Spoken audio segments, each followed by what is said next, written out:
Thanks, Chris. I appreciate it. Hello, Eagle Nation.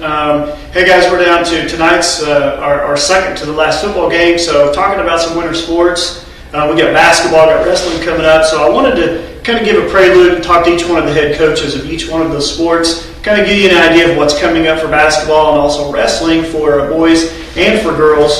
So, I've got first off here with me Coach Blansett. For men's basketball. Coach, congratulations. This is your first year as head coach. I'm super excited about some of the players that are coming back. So tell us a little bit about what you expect from your players and who's coming back that we can kind of watch for. We will return two starters, Kel Combs and Noah Engelman.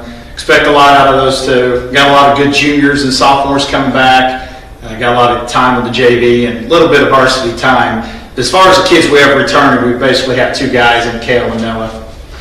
So let's talk a little bit about the schedule. We play one of the toughest conferences in the area. Talk a little bit about, you're always going to have a good kick of the team. Ozark's always going to play us well. They always do no matter what. So tell us a little bit about some of those teams and what's the conference going to look like this year. Well, as far as non-conference, we're in two tournaments that we've never played in. We open the season in the Willard tournament, and then we go to the Liberty North tournament, which will have several top-ranked teams in the state.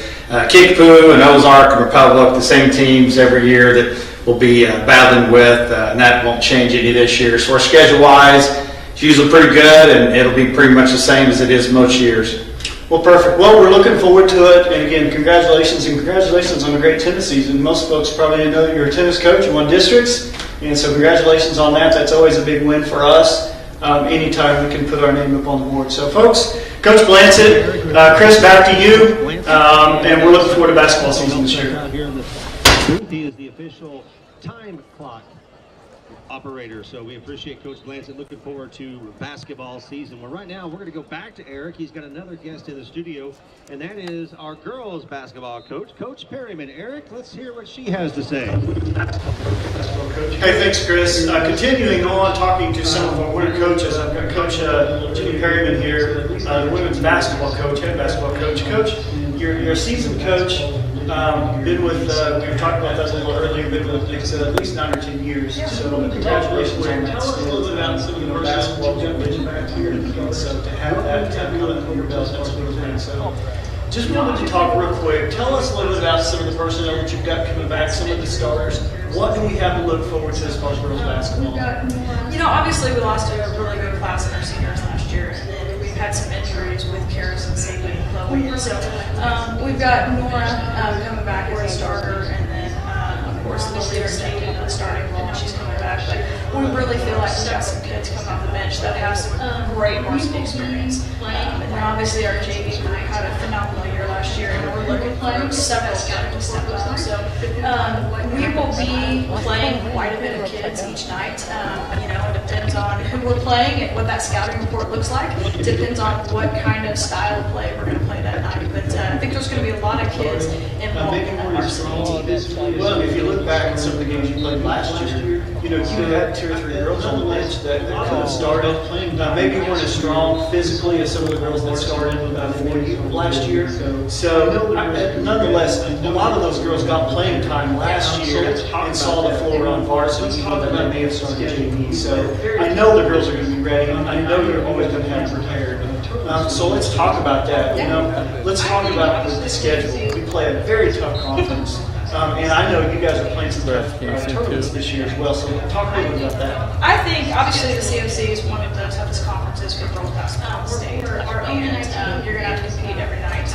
I think our non-conference schedule is even tougher than our conference schedule. Our own NIT is one of the toughest tournaments in the state. It's loaded with teams, and then you've got the pink and white, which is always a very tough team, and the local talent and the schools that bring in from out of town. And then we're going to go down to Nashville and play at Rock Hill High School. And we don't know who our opponents are yet. We just know that there's going to be some Power 5 kids that we're going to face.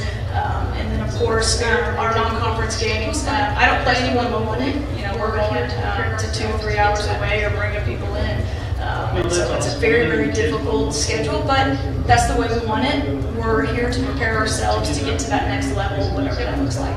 No, that's awesome. And I know your kids will look forward to playing some of those teams and go to that tournament in Nashville to get out of the area. The girls, those national teams that, you got to be good, right? And you can't take a day off. So folks, if you have not seen the girls Nixa Invitational Tournament, you need to come to that tournament. That is some of the best basketball, girls basketball that you will see in this area. Coach, thank you. Good luck this year. We'll be out watching charity on, and hope you have a great season. Chris, back Good luck to you. this upcoming season, and I think we got the cue, and Eric is ready. Now he's going to be interviewing Coach Dustin Martin, talking about our wrestling program. Take it away, Eric. Chris, thanks again. I appreciate it. Hey, guys, in the spirit of winter sports. Chris, thanks again. I appreciate it. Hey, guys, in the spirit of winter sports, we've got tonight, and like I said earlier, tonight, one more official series. And I'm here with Coach Dustin. We wanted to prelude into our winter sports series, and I'm here with Coach Dustin Martin, our men's and women's wrestling coach. Coach, you're looking at our 13th year Nixa, which is a big deal within itself. Tell us a little bit about, you've got some nationally ranked kids that some of us may not have heard about and some of their accomplishments.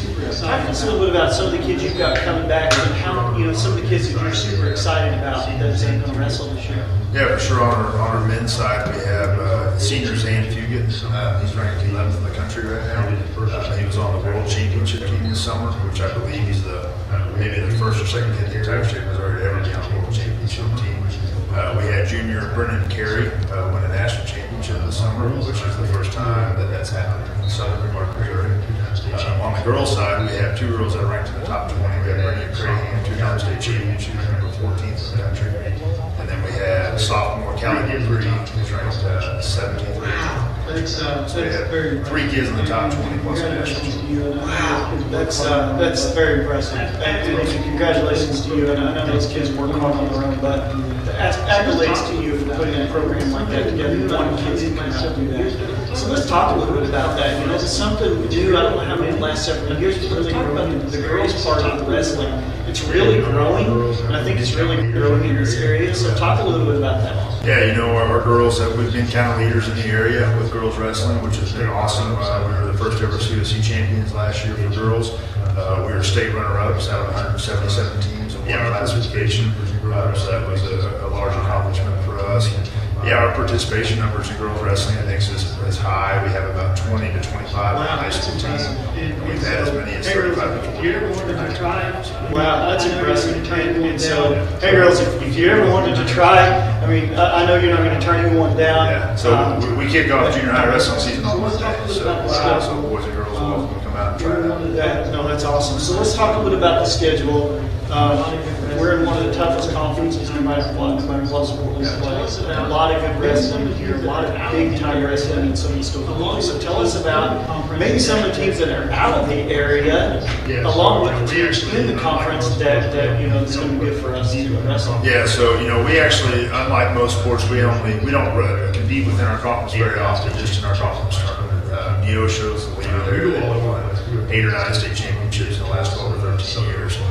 We go all over the place. We go to Kansas City, Columbia, Tulsa, Southern Oklahoma. We go to Ohio for a wrestling tournament. So we definitely chase good competition. And we'll start out real early with taking a handful of kids to Cleveland, Ohio for one of the toughest tournaments in the country. We'll turn around from that to Kansas City for Midwest National tournament. No, that's awesome. And congratulations. You've taken the program, you've done leaps and bounds on the program. Any kids that talk about it are super excited about it. And so congratulations. Thanks, Chris. I appreciate it. Hello, Eagle Nation. Hey, guys, we're down to tonight's our second to the last football game. So talking about and things like that. Anytime that you come, please come and watch these kids. They're incredible. We put the big eagle up. We introduce them, and we make a big production out of it because it is a big thing. Wrestling is a big thing here at Nixa High School. So, Coach, thank you. Good luck this year. We wish you the best of luck. Chris, back to you. Chris, thanks again. And we do wish the best of luck to the wrestling program this year. Thank you, Eric. And, of course, all the athletic programs that we have here at Nixa Schools is outstanding. Lots of great coaches. and that's a little winter preview coming up for you. Well, in just about a few minutes, we're going to be starting senior night in about 4 minutes. We do welcome you to Eagle Stadium and remind you that we have lots of great sponsors down in the plaza. And a big thank you to Air Services, Wise Guys Screen Printing, Central Bank of the Ozarks, and T-Mobile. We have lots of cool things on the plaza. Of course, the concession stand is there as well when you purchase. Hey, that's... I took his headset. Please treat the officials with the same good sportsmanship you treat the we had a students. technical glitch there, but I think we got it fixed. Sorry about that. But again, make sure and say a big thank you to our sponsors, which is Air Services, Heating and Cooling, and All Services Professional Plumbing, Wise Guys Screen Printing, Central Bank of the Ozarks, and T-Mobile. We'll be right back with Senior Night here at Eagle Stadium.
Testing.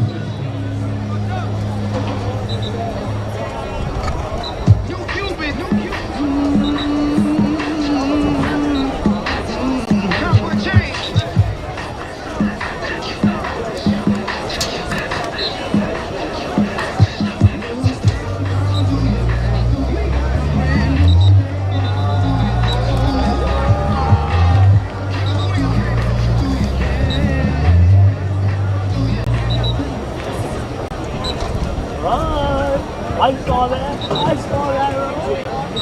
You going crazy down there? What was that? You get the number? Good evening, and once again, welcome to Eagle Stadium. It is time for our senior night. Tonight we honor the Nixa Crimson Corps, the Nixa cheerleaders, and the Nixa dance team. And we did the football team earlier this year on the first home game, so tonight we honor the rest of Friday Night Lights, the students that make it happen for each one of our fans. So tonight we're going to get started with the Nixa Crimson Corps. And our very first senior is Avery Atkins.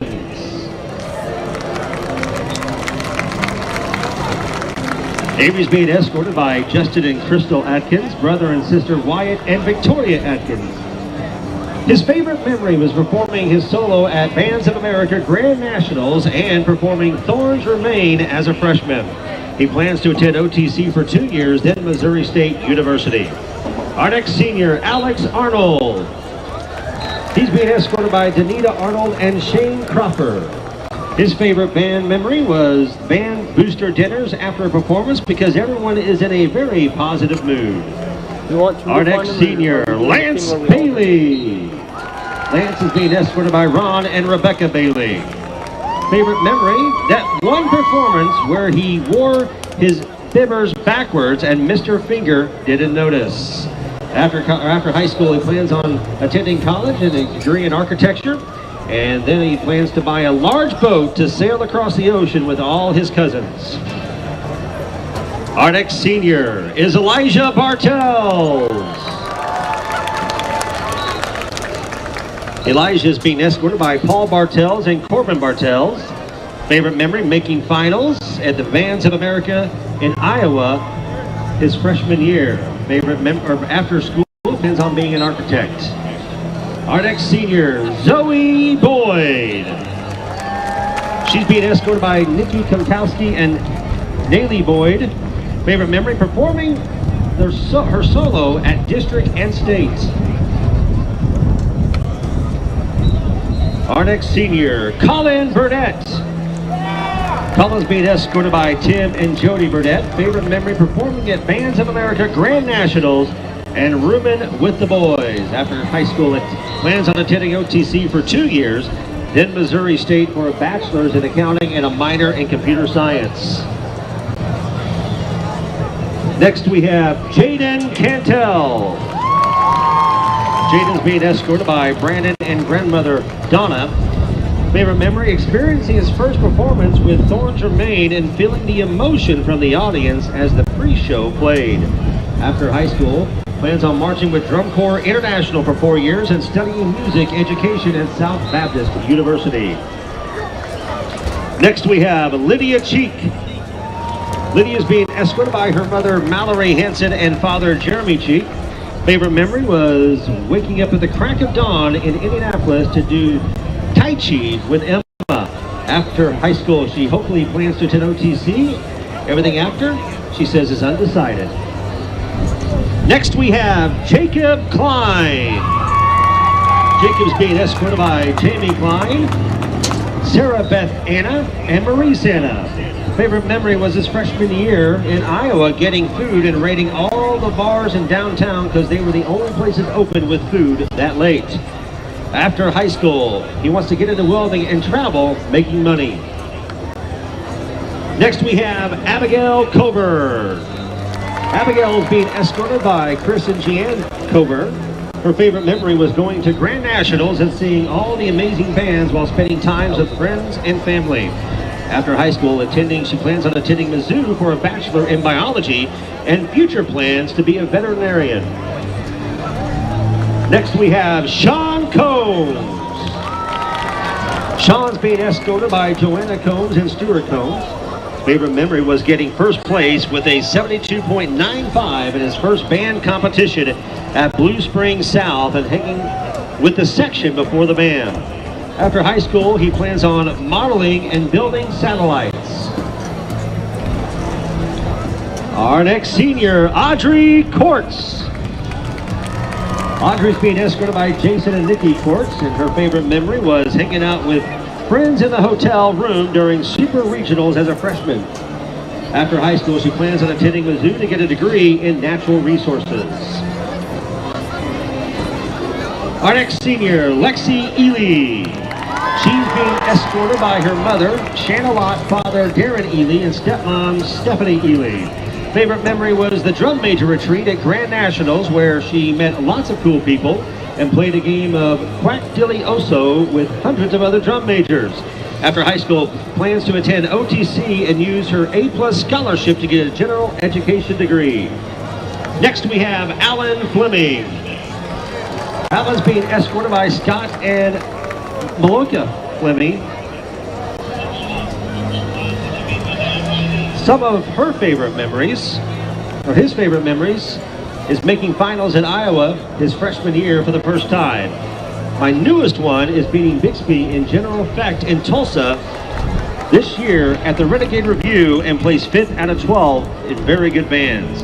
After high school, he plans on attending college, but do not know where or what he'll attend for. Next we have Jasmine Graham. She's being escorted by Jessica and Mark Horton. Favorite memories, making finals at the University of Northern Iowa, and after high school, serve as a chaplain in the Army or the Navy. Madison Gray is our next Scripps Corps senior. She's being escorted by Charlie and Melissa Gray. Favorite memory was getting to hang out with my band friends and traveling with them. I haven't decided, she says, an exact job after high school, but I like to do something in criminology. Bella Hanners. She's being escorted by Ross Hanners and Sarah Hanners. Favorite memory, dancing on the field during Up and Away and after high school, pursue a career in psychology. Sydney Harp. She's our next senior, being escorted by Samantha Harp, Rick Harp, Skyla Harp, and Reese Harp. Favorite memory when Camden's marching band cheered me on at a competition and then formed a fan club for me. After high school, she'd like to become a kindergarten teacher. The next senior, James Harris. James is being escorted by Steve and Kim Harris. Favorite memory, performing Thorns Remain and going to Indianapolis with the boys.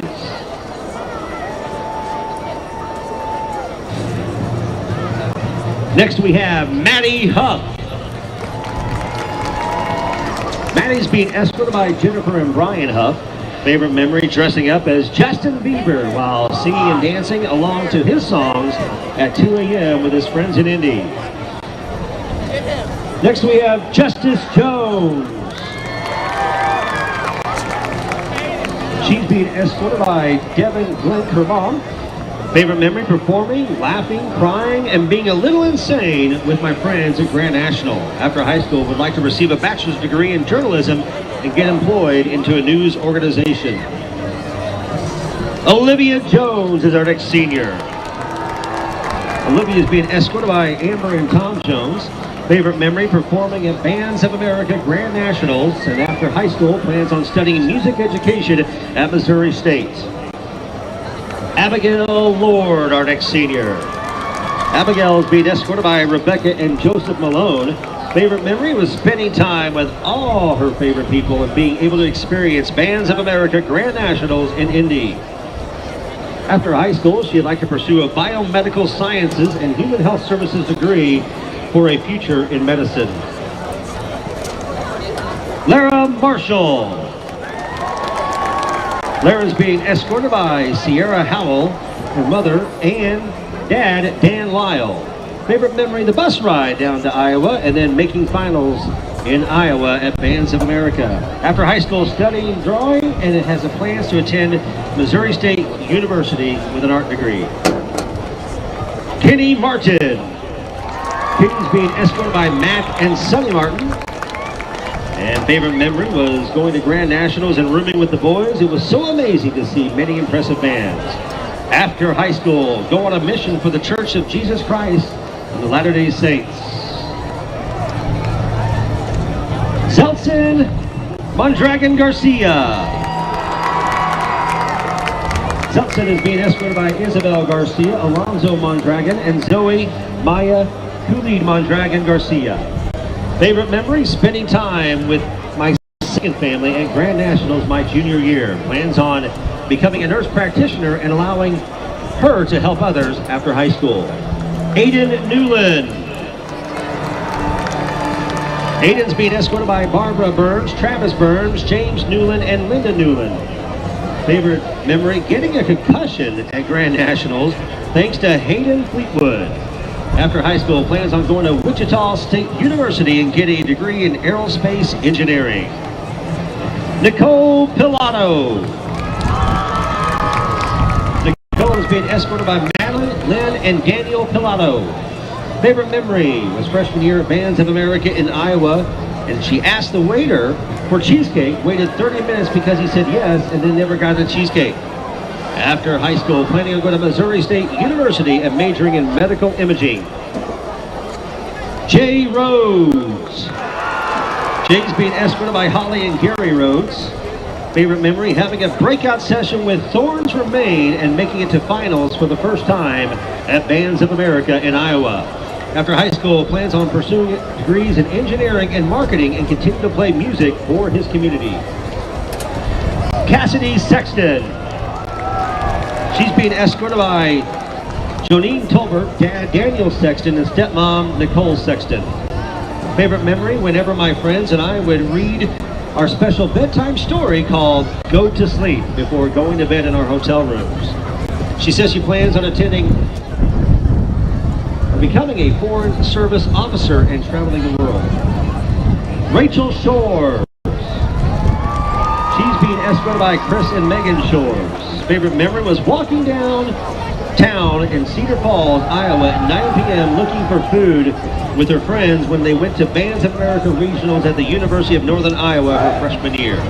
She would love to get a degree in elementary education. Andrew Smith. Andrew's being escorted by Kelly and Rebecca Pendergraft. Favorite memory was singing All I Want for Christmas Is You in Indiana at Grand Nationals. Would like to attend OTC to complete general education and then get my mechanical engineering degree at Missouri State University, Missouri S&T. Mitchell Steno. Mitchell's being escorted tonight by Carrie Steno and Mark Steno. And favorite memory was Bands of America Grand Nationals in Indianapolis and would like to get into marketing after high school. Mitchell Steno. Mitchell's being escorted by Carrie Steno. I believe we have a repeat here. Portia Strong. Portia's being escorted by Casey Strong, Elena Strong, and Cherie Mugenberg. Favorite memory, stuffing 20 people in an elevator at Grand Nationals in Indy and then pursue a career in funeral directory. Our next senior is Seb Sweetie. Seb is being escorted by Steve and Deanna Sweetie. Favorite memory, hanging out with the trumpets before rehearsal. Would like to have a career in biology after high school. Tyler Upton Rowley. Tyler's being escorted tonight by parents Andrea Upton Rowley and Peter Upton Rowley. Favorite memory was hanging out with the drum line while it rained at Ozarko my freshman year. Would like to work for NASA as an aerospace engineer and make lots of money after high school. Nathaniel Visconti. Nathaniel is being escorted tonight by Dad and stepmom Phil and Missy Visconti, mom Amy Merkling, and brother Ryan Visconti. He says his favorite memory is the one he had with James and the boys, but I missed too much rehearsals to make E. And after high school, he would like to attend OTC and Missouri State University for a business degree and pursuing the development of his own business. And those are your class of 2023 Nixa Crimson Core Seniors.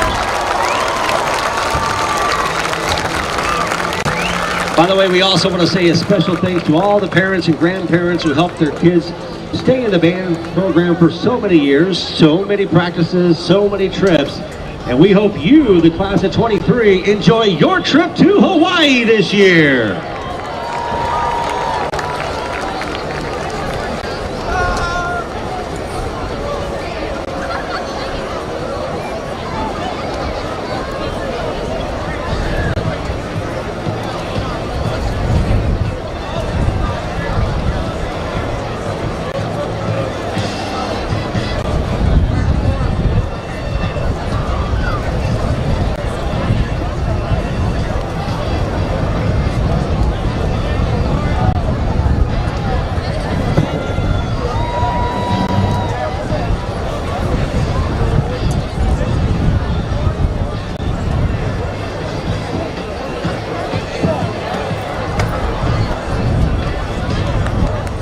And now, ladies and gentlemen, we would like to introduce to you the seniors who bring you your live productions on Friday nights and all throughout different programs of Nixa football, soccer, volleyball, basketball, all the live shows you see. We're going to honor those seniors tonight.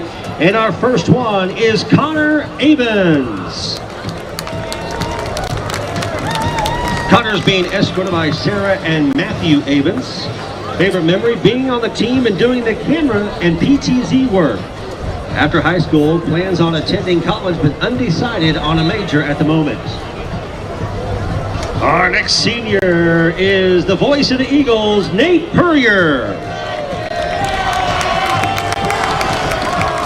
Nate's being escorted by Scott and Abby Purrier and Rochelle Purrier.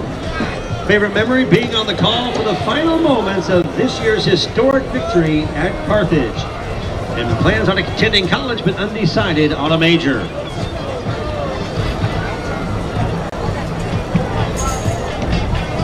And those are your two seniors graduating from the Nixa Live program tonight. Our next set of seniors are from the JROTC program, and they include Dalton Brown. Dalton's being escorted by father and stepmother Christopher Brown and Stephanie Brown. Favorite memory is making it to the JLAB Leadership National Championship in Washington, D.C. and plans on a military career after high school. Our next senior, Kylie Brown. Kylie's favorite memory is being escorted tonight by mother and stepfather Wesley Hudson and Jesse Hudson. Favorite memory, getting number 7 out of over 200 cadets in the physical fitness test at JROTC summer camp. And the plans on attending the Academy of Hair Design after high school. Zegan Zinn, our final senior tonight for the JROTC program. Parents are Chris and Sonia Zinn. Favorite memory is in the program is going to Raiders competitions. He plans on attending OTC after high school. Next we have our dance team. We have one senior tonight, Ann Allen. She's being escorted by Travis and Nicole Allen, and her favorite memory is having the opportunity to go to dance camp with her teammates for a week full of dancing, and hopes to study abroad in Korea after graduation. And there they are, your seniors for the Nixa Live.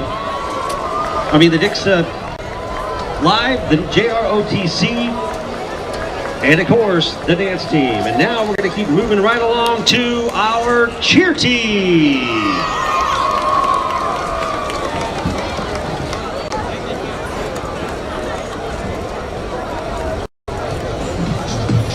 And our first senior, Emma Fisher. Emma's being escorted by her parents tonight, Shelly and Josh Fisher, and brother Carter. Emma plans to continue her educational career at Missouri State University. Her favorite cheer memories are traveling and competing with her teammates, and of course, winning regionals. Jalen Herbst. Jalen's being escorted by her mother, Tanya Gardner, sisters Cassidy Price and Shelby Mansour, and nephews Caden and Rylan. After high school, she plans to attend college to pursue a degree in nursing while continuing her cheer career. Her favorite memory was cheering her first home game and realizing how much she loved the environment. And our next senior, it's her birthday, Chloe Holgate. Chloe's being escorted by her parents, Brad and Holly Holgate.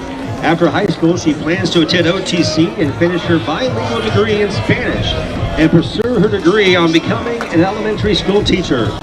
Her favorite cheer memory isn't a memory, but rather experiencing the feelings of being accepted and being a part of a team that lifts others up, spreads kindness, and inspires others.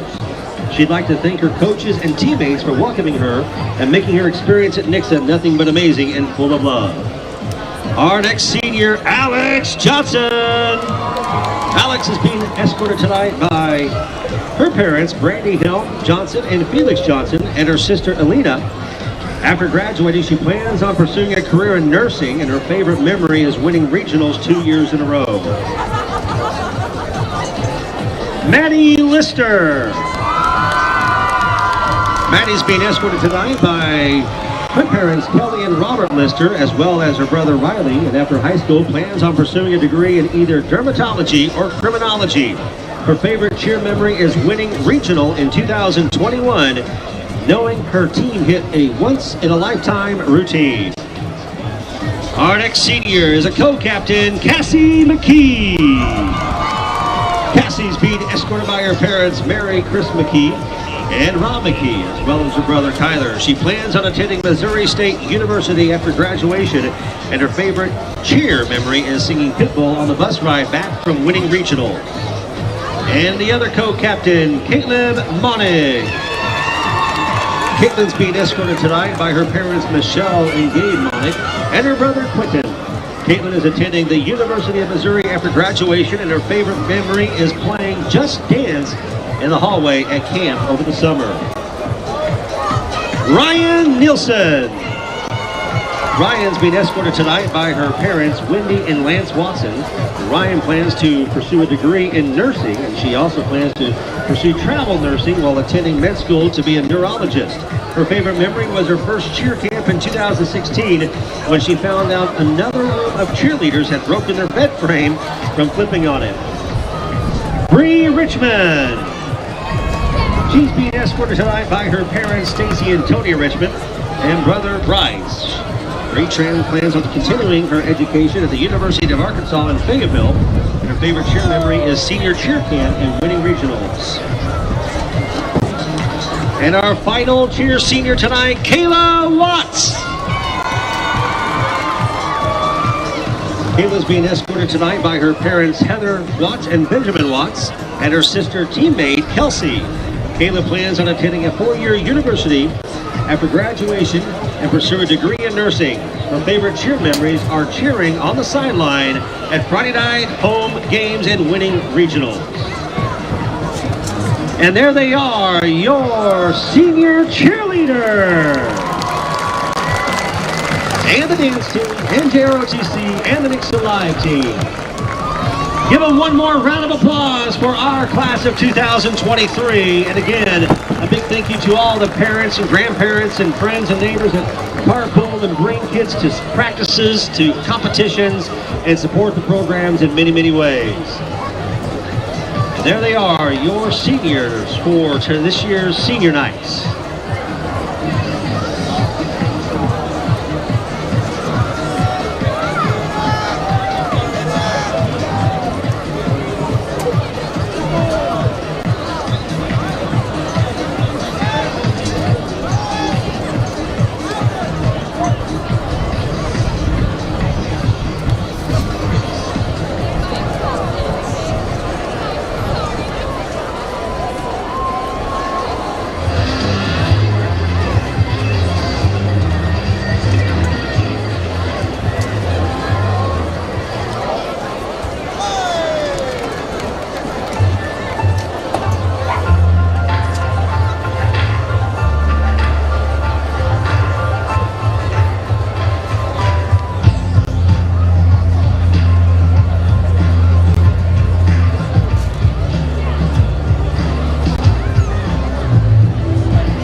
Old Man Winter will be coming soon. Is your furnace ready? Call or visit airservicesheatac.com today to schedule your furnace tune-up for $89. Call Air Services today.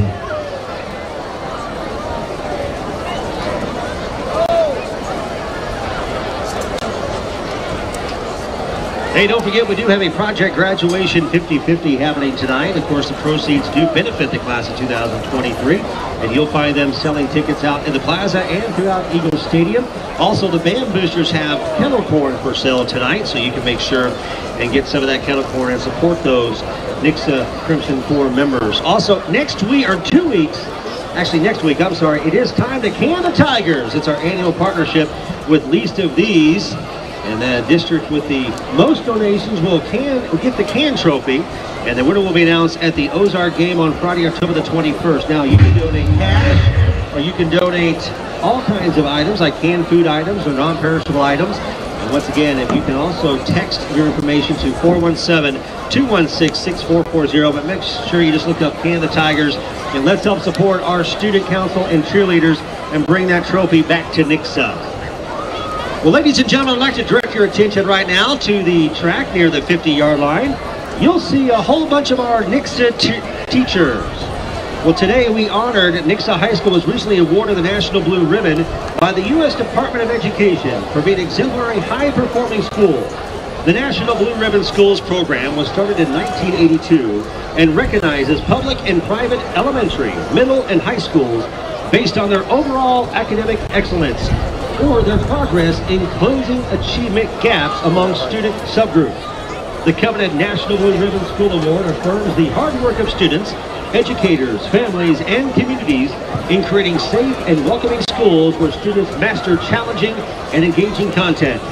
Nixa High School is one of 8 schools in the state of Missouri and one of only 2 high schools to receive this recognition this year. Nixa High School is one of the only 10 high schools in the state of Missouri to have won this prestigious award 2 times.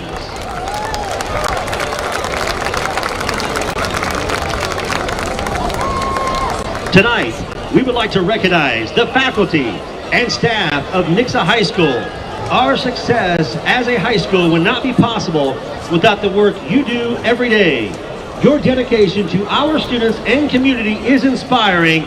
Thank you, Nixa teachers, faculty, and staff.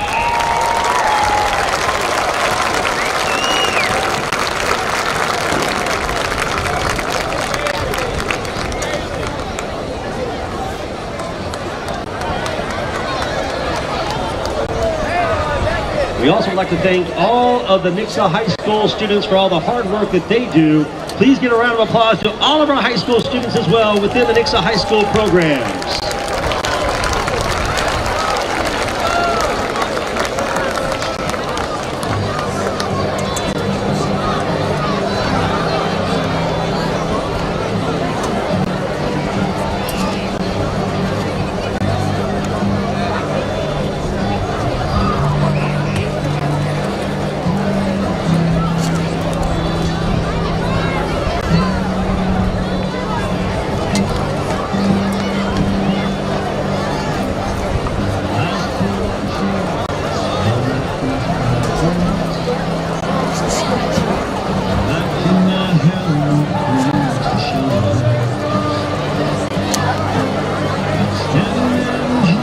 There are gonna be times.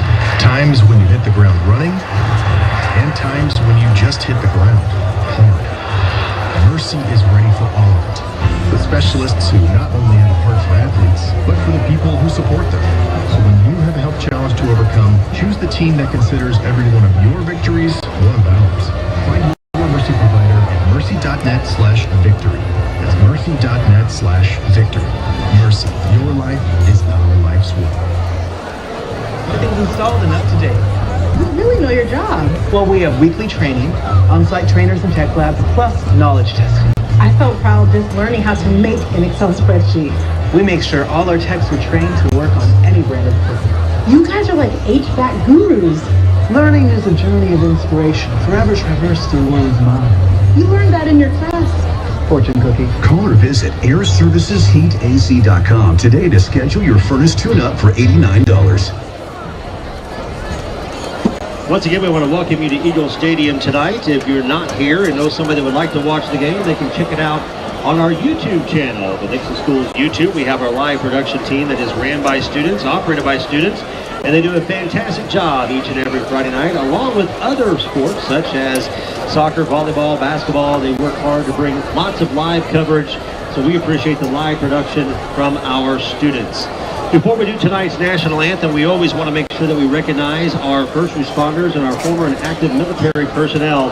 So please give a round of applause for all of our first responders with us tonight and our active and former military personnel that may be in attendance. And now, ladies and gentlemen, please rise and remove your headgear for the playing of our national anthem.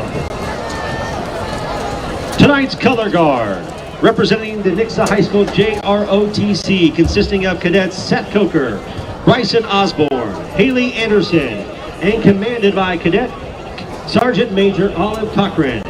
And here they are, performing your national anthem, the Nixa Crimson Corps.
Don't forget, football fans, coming up at halftime tonight, you'll want to stay in your seats as we'll be seeing the entire award-winning 2022 competition show titled This Winter's Night. That's coming up at halftime. Right now, it's time to introduce to you our cheerleaders. And now, here they are, starting with our sophomores, Ray Buckman, Addison Bell.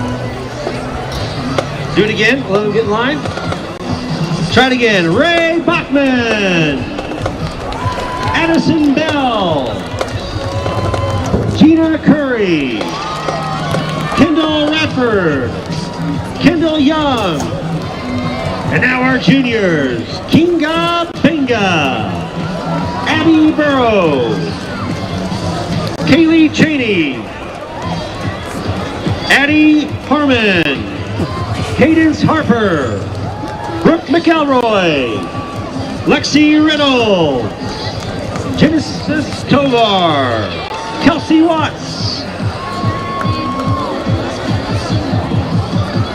And now one more time, your varsity seniors, Emma Fisher, Jalen Herbst, Chloe Holgate, Alex Johnson, Maddie Lister, Ryan Wilson, Bree Richmond, and Kayla Watts, and the captains, Cassie McKee and Caitlin Monig. Your Nixa cheerleaders are coached by head coach Andrew Breen and coaches Araya Willoughby.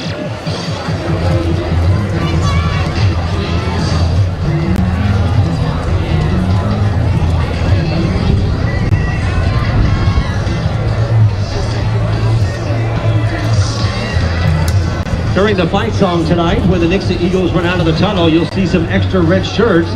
Tonight we're joined by our 8th grade future Nixa Crimson Corps members. Give our 8th graders a round of applause for performing with the Nixa band tonight.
Here's Green, finds a hole, bounce it outside.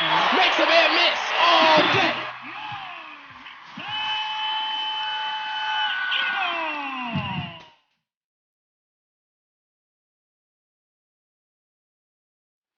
And the palace is popping, ladies and gentlemen.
Tony Hanna and Dr. David Kelly, the Nixa High School principal.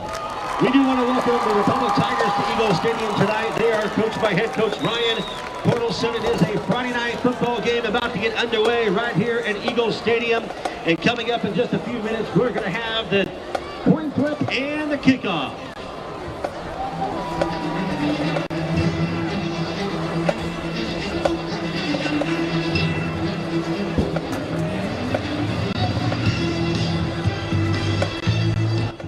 Big thanks to Mercy, our official video board sponsor tonight, and of course Nate Purrier for the opening hype video tonight. Students, it's a high school, of course, and he's also our broadcast announcer on the live stream. Great job, Nate Purrier. Hey, tonight's fireworks have been canceled, and that's okay. Because of the fire burn, we want to respect our conditions that we're in right now. United Plumbing fireworks will be brought to you next week when we host a playoff game right here at Eagle Stadium. Also, big thanks to our Eagle Stadium partners tonight, Central Bank of the Ozarks and T-Mobile. We also want to say big thanks to Wyatt Sky Screen Printing for being our gold sponsor here at Eagle Stadium with over 100 years of combined experience in printing art and sales. They can make your t-shirt dreams come true. And then, of course, Rocco's Pizza. We love Rocco's Pizza. They are our press box sponsor. Don't forget, coming up tonight, they'll stay open a little bit late where you can actually go and order a pizza on your way home. And then, of course, if you're on the away games, they do broadcast the games inside of Rocco's Pizza, located in downtown Nixa, locally owned and operated. And, of course, another big sponsor is Air Services Heating and Cooling and All Services Professional Plumbing. And they do offer What's Next starting October 2022. They have offering electrical services. So they're adding electrical services to Air Services along with plumbing and HVAC. And they'll give you a free diagnostic if you get a hold of Air Services.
Tonight's captains for the Nixa Eagles are number 1, Austin McCracken, number 2, Ramon Green Jr., number 32, Nate Brower, and number 65, Garrett Davidson.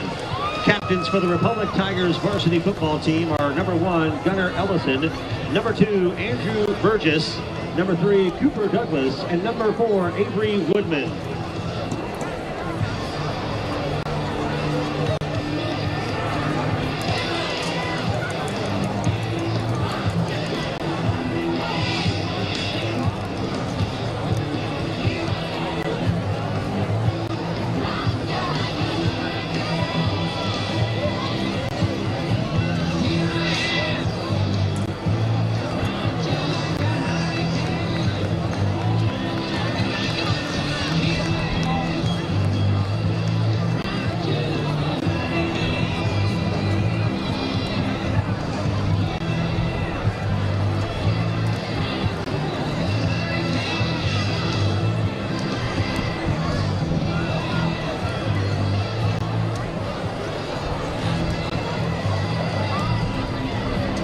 Once again, we do want to welcome the Republic Tigers to Eagles Stadium tonight, and their head coach once again was Ryan Cornelson, and their assistant coaches Adam Trawl, Casey Zedbrook, Barrett Mueller, Joshua Schmidt, Justin Pruitt, Keenan Gantz, Larry Mueller, Nolan Coffey, and Ryan Westmoreland.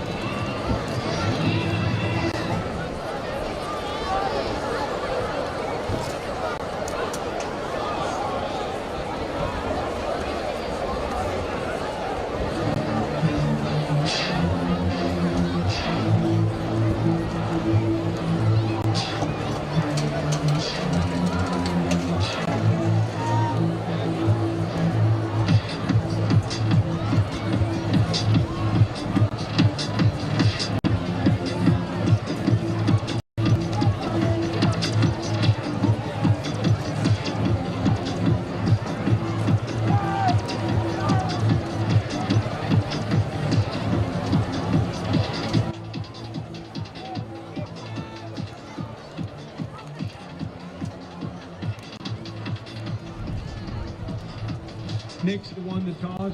They will defer their choice to the second half. We'll receive.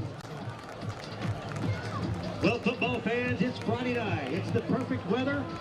All the bands are here. All the fans are here. The cheerleaders and dance team. Republic's here.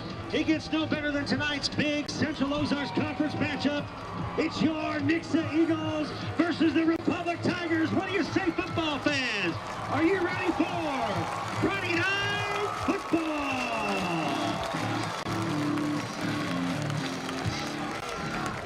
All right, football fans, on your feet, make some noise. It's kickoff time right here in Eagle Stadium.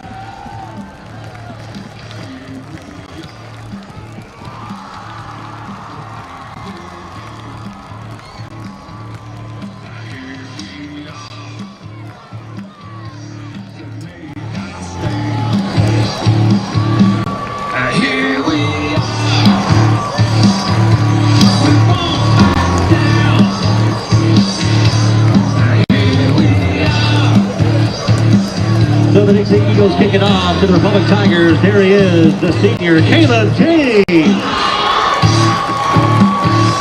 Back deep to receive, Daniel Phillips. And Mason Fleetwood.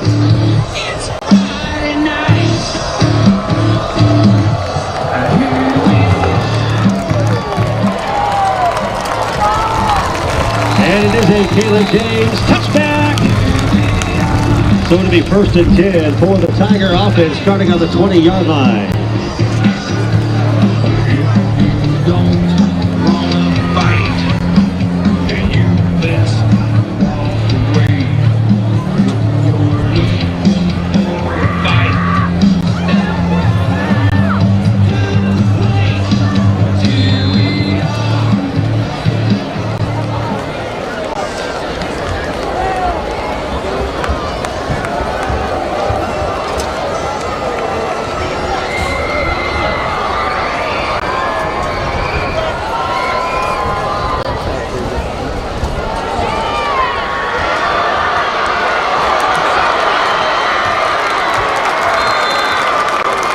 Ball carrier number 24, Connor Sandridge, for the Tiger offense. Making a tackle for the Nixa defense, number 32, Lou Prowler. It is a first down for Republic. They move the football to the Republic 36-yard line.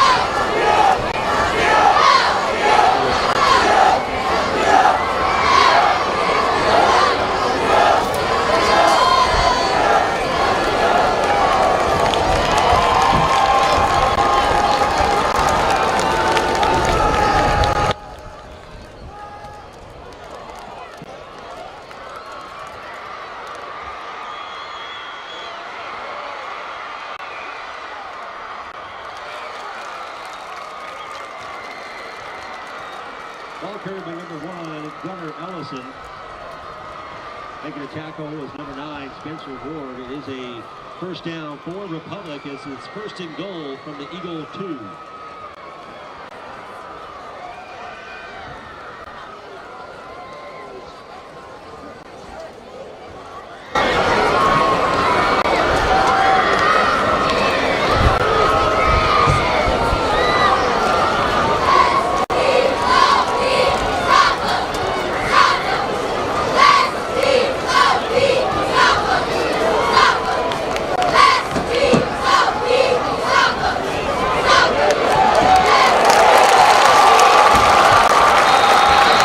Flag on the play.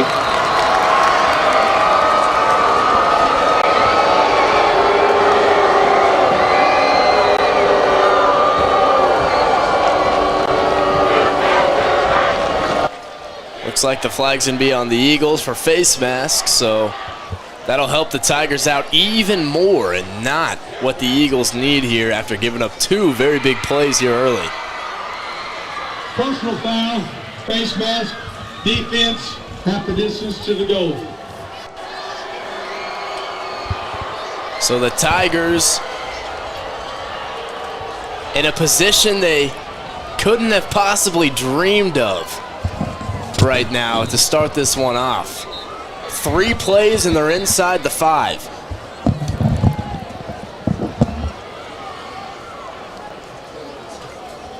And they're going to continue discussing things here.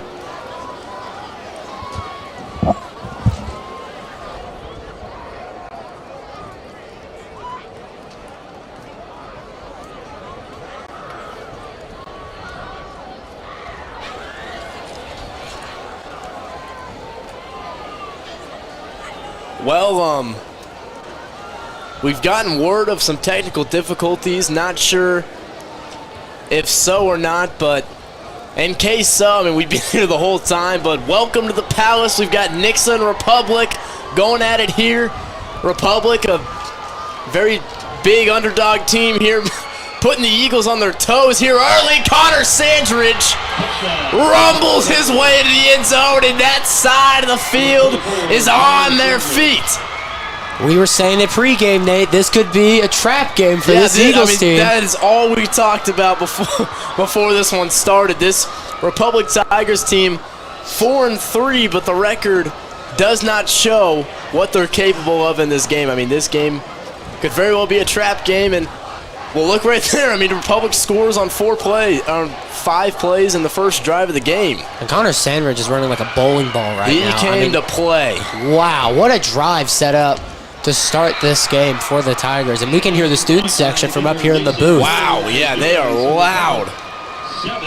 And I just mentioned before we got word that our audio was back, being a student, I mean, I understand the tensions between these two student sections right now, and they have been talking and going at it all week.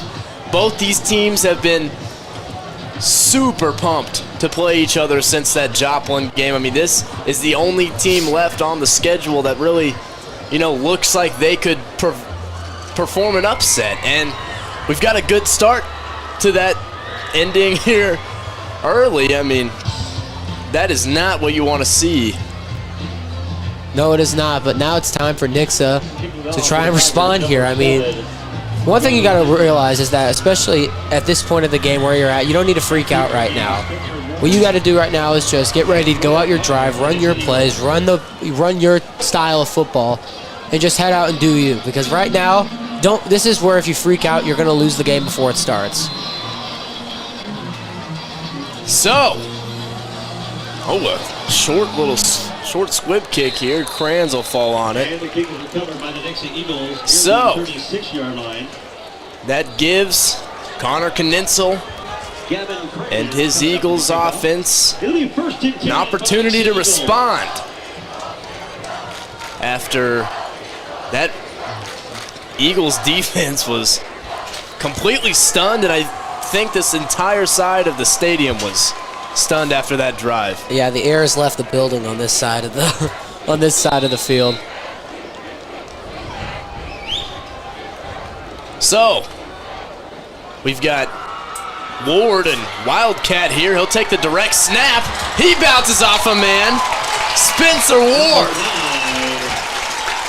Now this is how you get momentum going. And this Tigers defense has PTSD with that man right there. Last year, the Tigers, a little background on this one, were leading this game, and going into halftime. Next half, Spencer Ward comes in, plays running back, and absolutely dominated the entire game. And he's taking another direct snap here, hands it off to Ramon Green, who this Tigers defense didn't get to see last year and are about to frankly face the wrath of. Yeah, it's interesting they're starting off in Wildcat here. 2 direct snaps to Spencer Ward already. I mean, I like the idea with him having such a good game against his team last year. There he is again. He'll keep it this time. Finds a hole. Gets to the outside. And another first down. And the ground game working to perfection right now. I mean, Kninsel's not even on the field. He's just bouncing off of guys left and right. This team, it just shows how dangerous this team's offense is. So many guys that can make a difference out there at once. I mean, you don't even have your quarterback in right now. You've got your outside linebacker running an option. Here's Green again. He gets caught up and he'll fight for more yards. But you've got this option running here that you've never even ran before, and it's working like a charm. One thing I will say, because we've seen it a couple times this year, we have seen Ramon Green throw the ball once or twice so far this year. I'm just saying, it's kind of a long shot here. But I'm just saying, maybe we see him throw the ball a bit. Maybe John Parrish is trying to set something up later. Back taking the direct snap. Here's Ward. Patient run there, just was trying to find anything to open up. Ended up just following his big guys to the past the chains. This Nixa crowd starting to get some life back to it. Another Nixa Eagle Air Services first down. I mean, this is. I like this package we've got right now, but it's interesting. I don't think Republic expected this at all. Here's Green. Back to it. Just shy of the first down. Green came into this one. 131 carries. 1,326 yards. He's averaging, I think, on the season. I think he's averaging 184-ish per game. 189.4 per game. What a season. I mean, coming off of a broken collarbone season-ending injury last year, and he has absolutely shown Southwest Missouri football what they missed last year. But here's Spencer Ward, gets to the outside, touchdown, the boys in red. Ties things up here, and they've got an answer.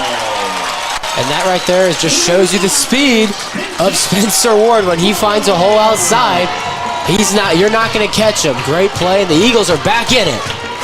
What a start, Nate. We've got a battle here at Eagle Stadium. Now the Airs left the building on the other side of the field. James. Here's the snap. Hold. Down. Good. 7-7. All tied up here with 7:35 left to play here in the first quarter. These two teams, it's going to be a dogfight, but I'm excited.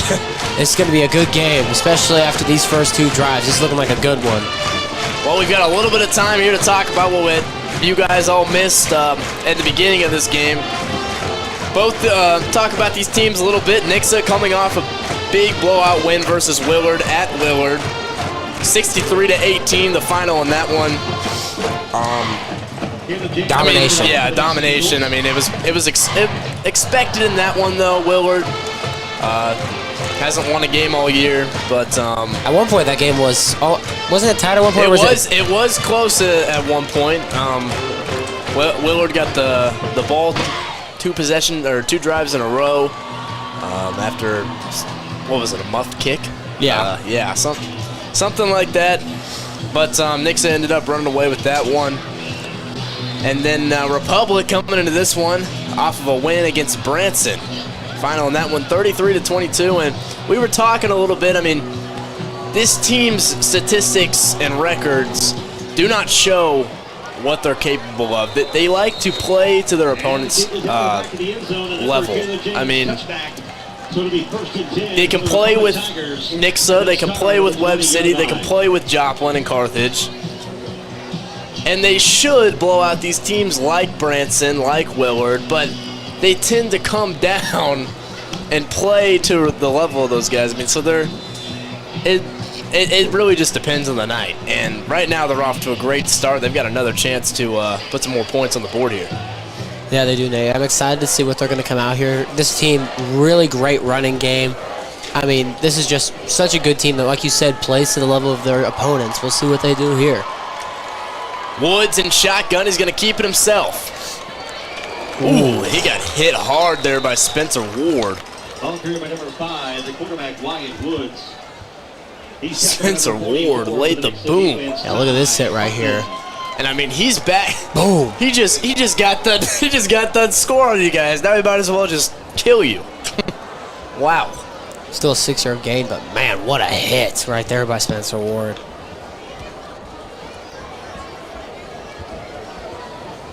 Brings up 2nd and 4 on the 26-yard line. 2nd and 4. Sandridge behind Woods. Man in motion, they'll give it to Sandridge. And he'll be tripped up at the line. Gets about 2 out of the gain. That'll bring up a very manageable 3rd and 3. We were talking about him earlier, but Connor Sandridge, what a running back he is. Great downhill runner. He'll run a couple guys over, and he'll still be going. Just such a great physical running back. He's had a lot of great games this season. I'm assuming they're going to go to him here on this 3rd and 2. On the 28. And they'll give it to... That's short.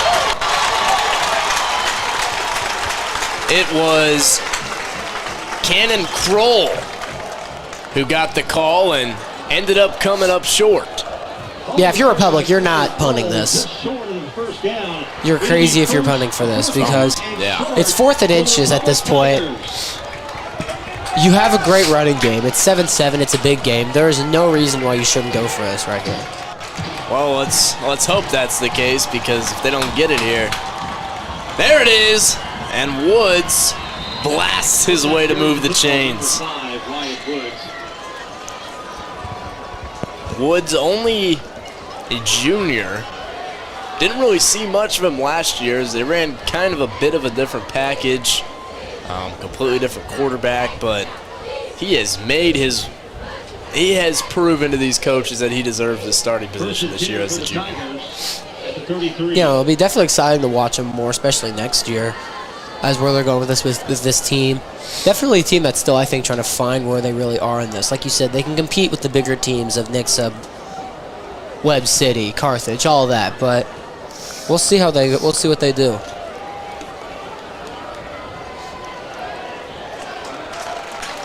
That one. And nothing doing there. That one's blown up.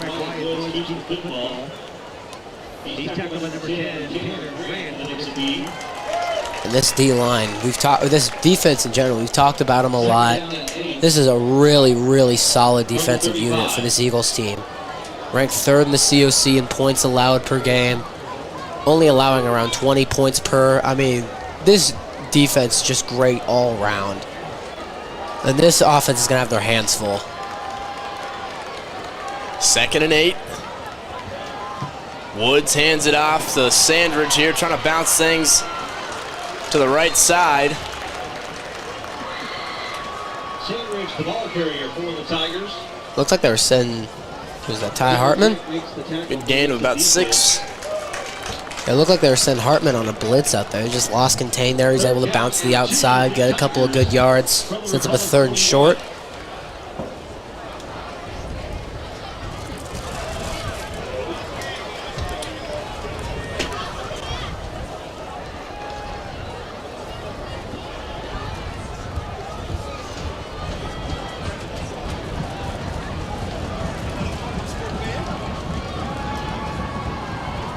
Woods keep it himself. Makes his way up to about the 47-yard line. That's good enough for another 1st down. It's a good fake right there. He's able to pick up the 1st down. And this is something we'll probably see from them all night, is long, methodical drives.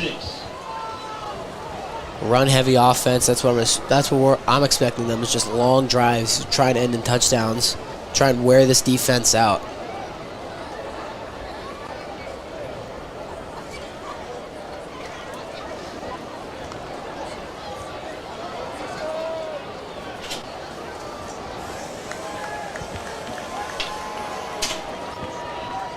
First and 10, approaching midfield. They'll shoot Sandridge up the middle, and nothing doing there. He's met by some red. I mean, that got blown up. I mean, tackled at the line. Who was that on the line? Jaden Antonelli. Great job just wrapping him up. Just wouldn't let him go. Good job from the reinforcements to get him down on the ground. This Eagles defense is going to have a task trying to hold down the running game of this Republic Tigers squad. And they're going to need to try and get out of here with a win. 2nd and 9 after a gain of 1. Woods will keep it himself. He finds a hole. Picks up about 6, 7. Man makes a tackle for the Nixa defense. Quarterback keeps the football. Wyatt Woods. Gain of 6. They'll move him into Eagles territory, and it brings up a manageable 3rd and 3. 3rd down and 3 from the Nixa 47. Well, this is 4-down territory. This whole drive is 4-down territory. They're not going to punt this, so even if you don't get it here, there's not much for them to worry about.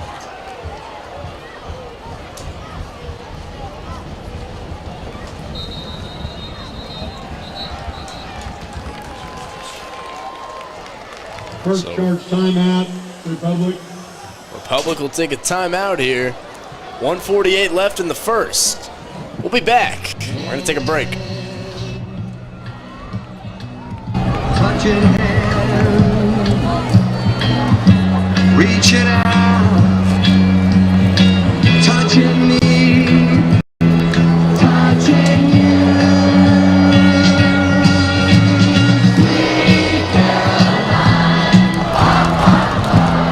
Good times never seem so good.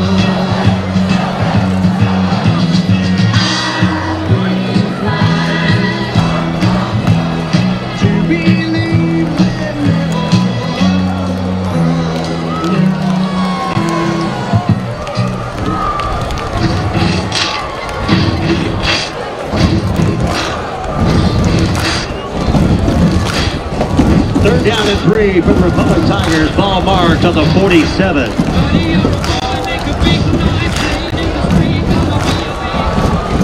Back here at the Pels. 3rd and 3 on the 47 in Eagles territory. Sandridge bulldozing through guys. And he will be... Looks short to me. I think he got it.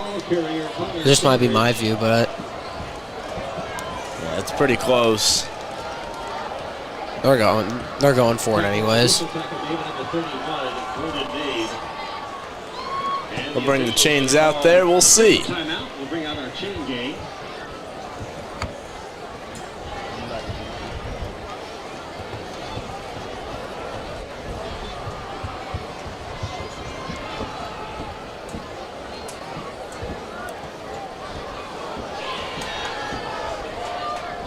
He's short. Not gonna, I mean, they're going to go for it anyways. I mean, there's not... Unless the Eagles can make a stop at the line, I don't see why Republic's going to worry about that one too much.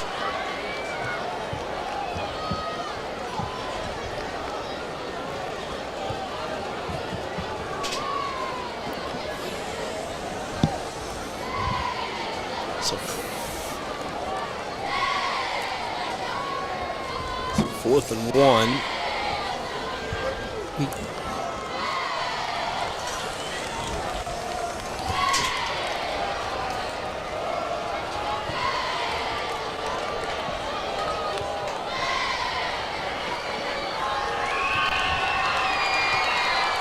Fourth and 1. Again. Woods under center. On the 44. If you're Nixa, you should be blitzing this. And looks like they got it. Wyatt Woods.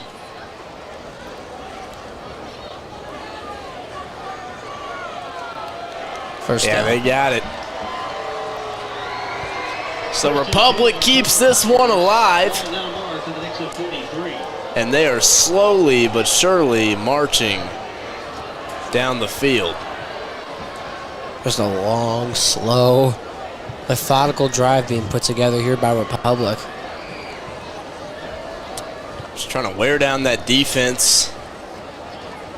I mean, that's probably the best way. We had two quick, very quick drives, and the rest of this quarter has been this one. This has been about a 6-minute drive. Dead ball, delay. Republic will get penalized. That'll send them backwards. Just shy of their own territory. Well, that's going to help Nixa a bit, but I mean, they haven't really been able to stop this run game, and Republic hasn't attempted a pass yet, so we'll see how this defense is going to adjust.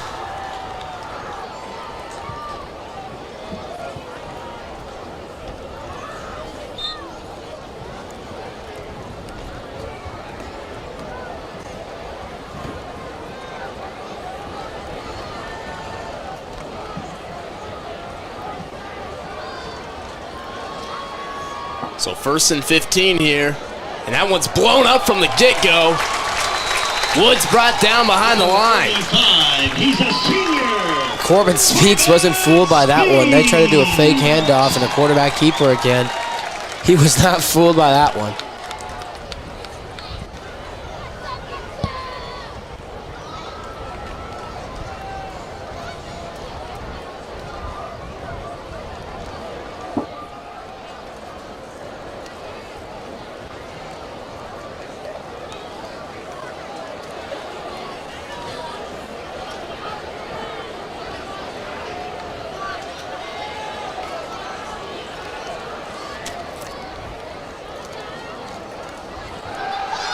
Woods will drop back to pass on this one. No, he'll shoot up the middle. Breaks a tackle from Jake Miller. Makes his way back to the original line of scrimmage before the penalty. And up past it, he'll get to about the 39. And right there for Nix's defense, just whiff after whiff. I mean, they couldn't bring him down. Good job keeping the play alive, but if you're tackling, if you're Nixa, you just gotta learn to get him down to the ground. You can't whiff like that. End of the first. We'll head to the second. We'll be back.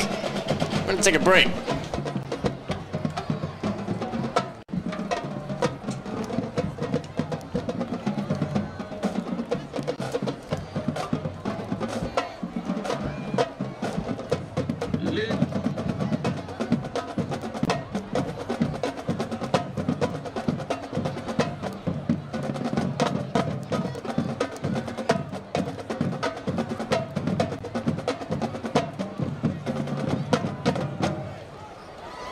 Once again, your Nixa drumline and cheerleaders. Our little first quarter entertainment. Hey, you know, we are so excited to have the brand new turf and video board here at Eagle Stadium, none of which would have been possible without the sponsorship funding from Hy-Vee, Bewley Custom Homes, Mr. Dent Collision, Wise Guys Screen Printing, United Plumbing, and Mercy Hospital. Thank you so much. We appreciate you.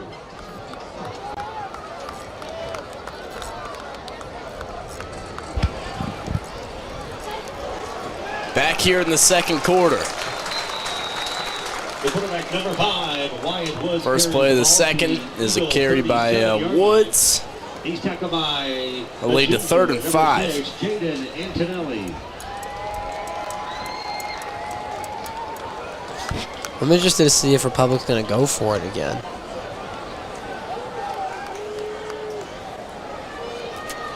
Because this team's ran the ball. They've attempted one pass, but it just turned into a QB scramble up the middle with Watts. Down at 5 for the Republic Tigers, Eagle fans.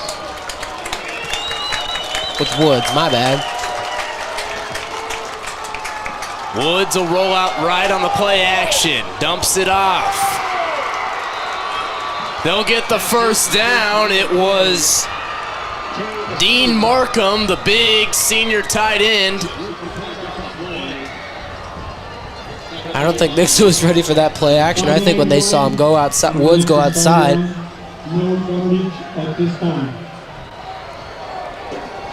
What happened there? I didn't hear that call. Not really sure. I think every player in the Nixa defense bit once they saw Woods rolling out. Great job using that play action right there.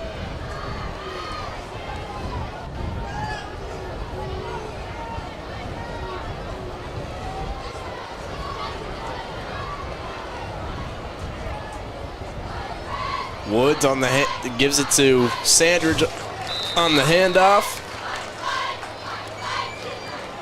Tackle made by Cameron Graham for the Nixa defense. Ball carrier by number 24, Connor Sandridge.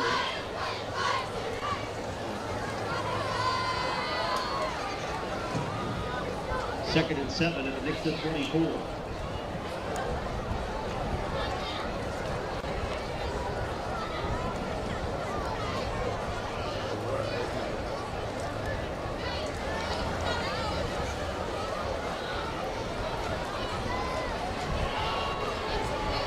Second and 7 here. Woods, the keeper, up the middle. Moves the chains again. The Tigers. Near the 16, it is a Tiger first down. Dreadfully wearing down this Eagles defense on this drive. Taking up about 8 minutes. Maybe longer. I believe there was 1:75 left in the first quarter when this drive started. Yeah, this drive's been going on for a while, but right now, just a great job by this Republic team right here. And Woods is doing a great job running these triple option RPOs. And Sandridge on the outside. Loses it. Ow, thankfully falls out of bounds. Almost got a loose ball right there. Let's see who punched that one out. Looks like it was the helmet of Steve. Almost said Steven Ward there. Spencer Ward. That's my bad, but I was saying earlier about Wyatt Woods. Good job right here running those RPOs. His vision right now, looking at the line, seeing what's the play that's developing. He's doing a great job running those, and this Republic team's just been running it down the field at will right now. First and goal for the Tigers.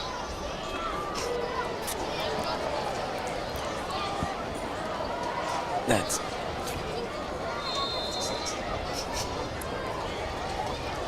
and touchdown Tigers. They strike back. Taking the lead once again. what a long, methodical drive right there by the Eagles. That defense just got worn down that whole time right there. Great job by that offense. Just putting together a great drive, getting downfield. Now they up one score. Flag on the play.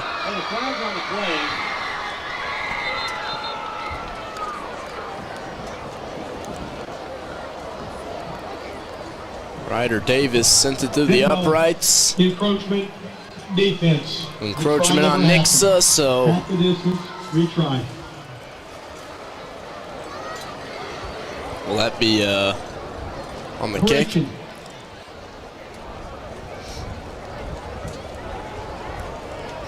Not too sure what's going on here. No, I'm not too sure either. I don't know why you'd retry the kick. Nixa was off encroached before the kick. We will replay after a 5-yard assessment. So we're just re-kicking the field goal? Huh.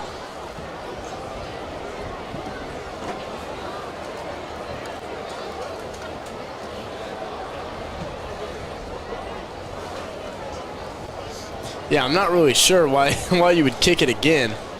If it's on Nixa, why wouldn't you just count? I don't know about you, but this is making very little sense to me. I mean, I guess you could go for a 2-point conversion here. Encroached. The snap never happened.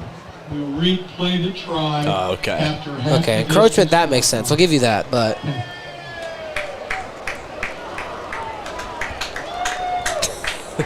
Well, some We've fans got biased. some fans that They didn't like that one. Oh, sorry, it's Mason Cole who sends it through the uprights. 14-7. I would have laughed at that. This is just hypothetically. I would have laughed if that was blocked. If that was blocked, I would have lost it. I mean, I get the point about redoing the kick, but at the same time, I really don't. Rules are rules. Yeah, then again, I don't know all the rules. There's a lot of particularly dumb ones, and there's a lot of dumb ones. 14-7. Tigers lead it. This is weird. We haven't seen Nixa play from behind in a lot of games. The last one where we saw him play behind most of the game was that one against Carthage.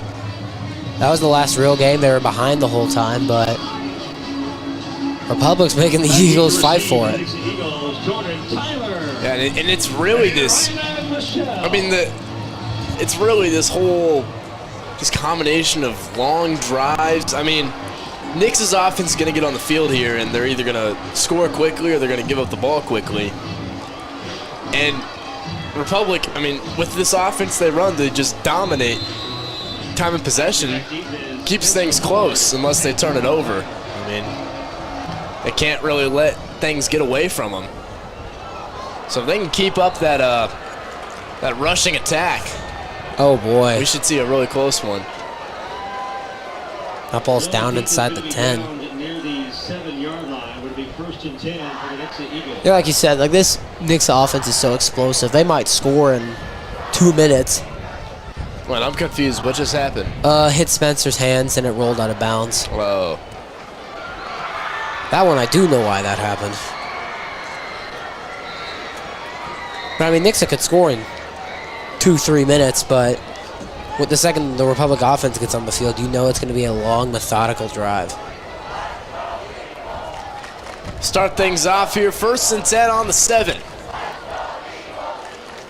Hand it to Ramon Green. He's got a hole down the sideline. Quickly makes up for the out of bounds there, up to about the 26-yard line. The quickest way to get out of the 10-yard line, just give the ball to Ramon Green and let him work. Great run right there. I mean, he found the hole on the outside, and no one was tackling him. They had to push him out of bounds. No one was going to catch him if they didn't shove him out of bounds. 1st and 10 from the 25 for the Nixa Eagles. 9 minutes left in the first half. Don't forget, coming up at halftime, lots of activities. Tech presentations for Can the Tigers, Can the Eagles, the backyard brawl, and a whole bunch more right here at halftime. Trying to make things 1st and 10 here on the 25. The Eagles in the spread. Knitzel back out there. He'll drop back to pass. Wants Michelle on the slant. Can't hang on to it.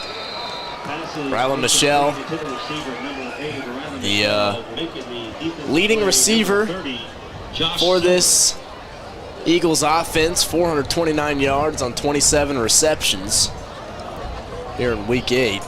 And great job right there by the senior for Republic, Josh Silva right there. Great job, was with him step for step, knocked the ball when it got to his hands. Just textbook defensive back work right there.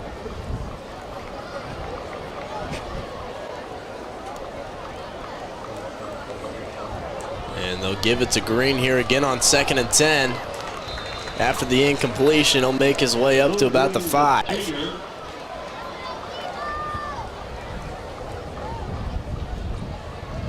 Cole Gimlin making a tackle for the defense. 3rd down and Green 6 trying to get Eagles at the 29. up to 1,500 yards this game. Came into this one with 1,326. He'll hit that before the season ends. He might hit it this game. I mean, his average says he's on pace to, but we'll see. We'll see what he does tonight. And he's on pace right now. I mean, they've given it to him. And it's just 1st down after 1st down. They move the chains there again. Makes his way up to about the 37. And that's another Nixa Eagles Air Services 1st down. Tempo. So they move things up here quickly. Here's Knitzel! The big pocket passer on his feet. His first carry of the season. And I think the entire city of Nixa is in shock after that one, ladies and gentlemen. What was that, 23, 25-yard carry for Connor Knitzel? What the a big 6'3" pocket passer. I love it. And that was a designed run play right there. I mean, they just direct snap. I mean, that I had heard rumors of that happening, and I thought it was gonna. I didn't know when we were gonna see it, but there it was. How long has he been waiting to run that play? I heard things about it last week, and here's Combs. Jumps him in off him. Ooh. Makes his way up to about the 15-yard line. KC. Just a great job right there coming back right here. And that's a design play right there. Great block with the O-line coming up. After Cale Combs receives that ball back closer to the line of scrimmage right there. That's a great design play. And it works to perfection as they get all the way down inside the red zone. Faster tempo here. Green, flag on the play. He'll make his way up to about the 12, but we'll see if it matters.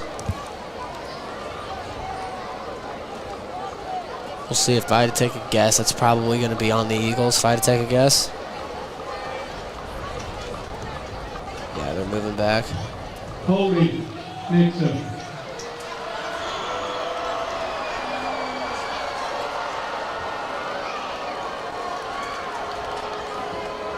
Wow. I'm still in shock after that Knitzel run. It might have been the slowest 20, 30-yard rushing play I've ever seen in my life. What's Connor's 40-yard dash time? We need to figure that out now. I would love to find out Connor's 40-yard dash time. Regardless, great run. I mean, you saw that elite speed. I mean, he's clearly a dual-threat quarterback. Dual-threat quarterback, yep. I'd say he's even faster than Ramon Green. We might as well just run read options the whole game. And I know I'm going to hear all about it in math. Drops back to pass, wants the screen route to Vincent. Vincent, his first reception of the game. I know Nix's fans are on their feet saying that was a late hit, but at the same time... Yeah, I mean, he wasn't down. He wasn't down. I mean, we'll see. Right here, I don't think a knee or a shoulder or any part of his body hits the ground. What happened? Oh, who knows, but none of that hit the ground, I mean. Yeah, here you go, yep. Nothing. Yeah, I mean, yeah, he's still up there. Yeah, I get why fans will get mad about that, but he wasn't down. And Ward back out there, taking the direct snap, shoves him into the ground. The governor of Republic is back, ladies and gentlemen. I like this formation running, this Wildcat with the direct snap to Spencer Ward. I like it how they're running this. So that's a lot of just depth to the amount of plays this Nixa team can run. They have a lot of weapons that they can run, and they're showing it already tonight. And an flea flicker. They've got more. Touchdown Eagles. His second tonight. Great play right there. Who was that throw? Was that Riley Michelle? I'm trying to see you through that. Regardless, great play right there. The mayor of Republic is back, ladies and gentlemen. Putting his footprint on that town one more time. What a game we're having so far. We'll see how Republic's going to play. Because like you said, they took about, what, 9-10 minutes off the possession right there last time. You only got 6 minutes and 11 seconds left in this quarter. Nixa gets the ball to start the half. So we'll see how urgent the Republic's going to want to play this year.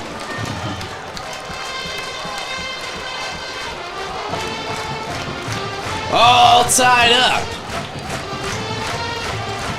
Beautiful mid-October night. Friday night lights here at the Palace, Eagle Stadium. We've got a battle here. Republic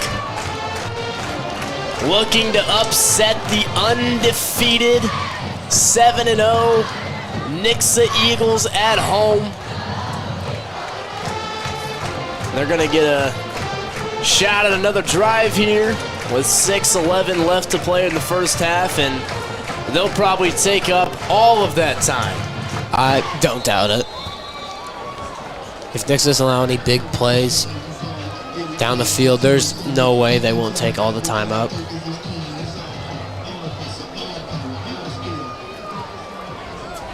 James sends this one to the end zone. Touchback. The Tigers will get it at the 20.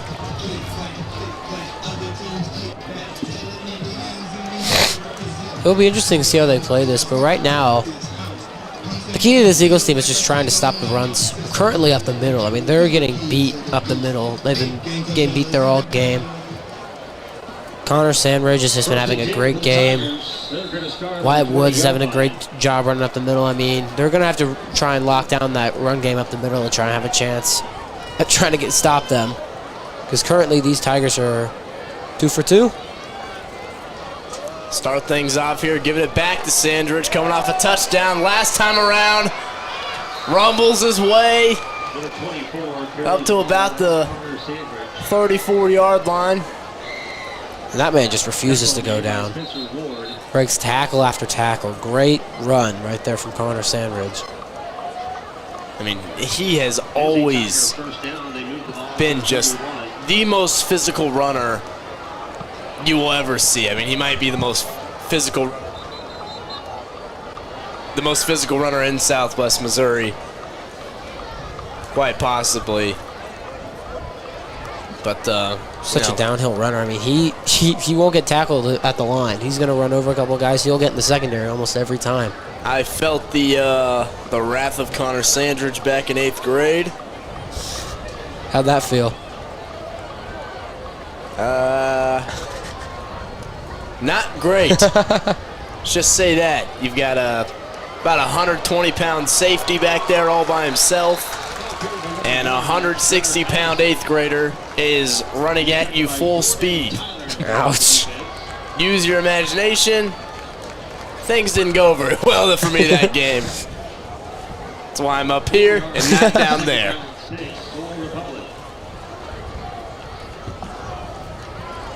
That would be why. That's a valid reason. Yeah, after that one I said, no. Not this anymore. Not doing this. Nope. Now we're here. Got to walk down there for senior night. 2nd and 6. He'll pitch this one out to Gunnar Ellison, who doesn't have a thing going for him. Flag right after the play. See what this is on, but I mean, that got blown up behind the line. It's one of the few times we've seen that tonight. Personal foul. Grabbing the face mask. Nixa. Another face mask. I don't know if we got a shot of it on that side of the field, but that's the 2nd face mask on the Eagles in the first half. That's something you cannot be doing. You got to have discipline right now, and especially in a game like this. How big of a game this actually is for their season. They were, like you said, the last real competitor to try and upset the Eagles this season.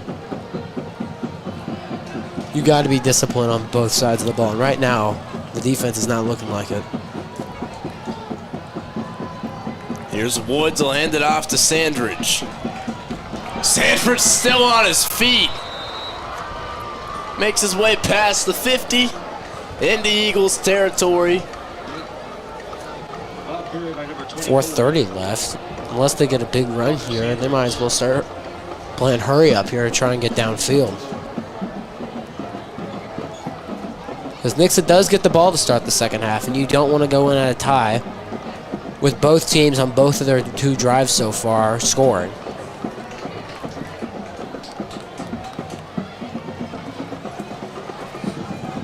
Second and 5. Here's Woods, the keeper.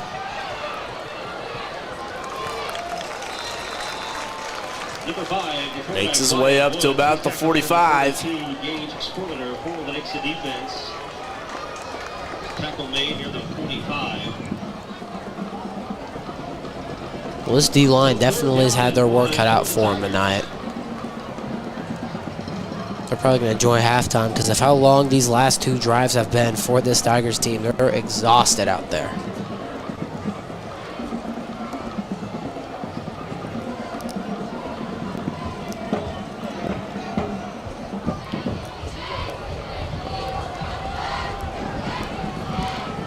Third and 1. On the 45. Woods, the keeper, makes his way past the first down marker up to the 40. And if this Eagles defense can't get a stop, this game will continue to just be a cat and mouse chase. I mean, Republic's got a chance here to run this clock down to the very end, score, and they'll still be in the same position come halftime, regardless of Nixa getting the ball first. I mean, Nixa's not even going to have a chance to score again unless they let up here and let the Tigers put some points on the board with some time left, or they can get a stop here. They meet Sanders behind the line in the backfield. Good start to want to get that stop. So extra pushing and shoving after the play. Jordan Tyler and James Rexborough were pushing each other a little bit right after that play. I mean, right now this Republic team's been playing really well, but right now, what do we got, 2:19 left? This Republic team's still got 40 yards to go. If they want a chance of getting down here and scoring, they got to hurry.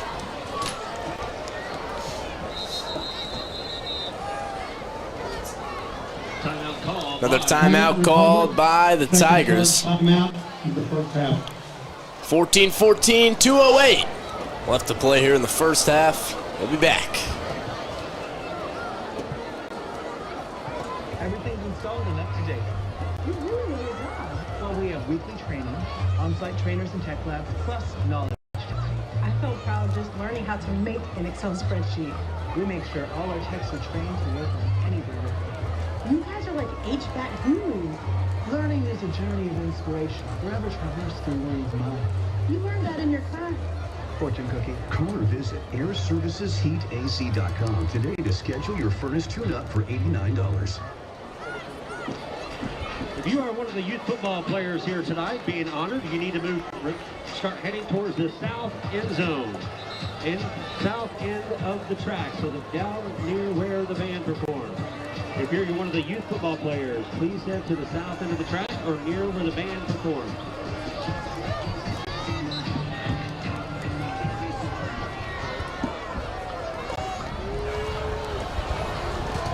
Back here with 2:08 left to play here in the first half. Eagle Stadium here in Nixa, Missouri. Woods gonna pitch it out here on the option to Ellison. Ellison, some heavy first contact, ran right through it, made his way up to about the 30. I'd say if you're Nixa here right now, when a lot of these tackles they're doing, we're just having wrap-ups and having multiple guys forcing to the ground. Like right here, we have this wrap-up right here. This is where if you have a chance, you just need to try and punch that ball out. I mean, the best way is to try, because the way this defense is playing, the best way to try and help your offense out a bit is to try and create a turnover, get a fumble, try and get something going. Handoff, Sandridge tripped up by his shoelaces and ends up getting the 25 out of it. Flag on the play though. And it's holding on the Tigers.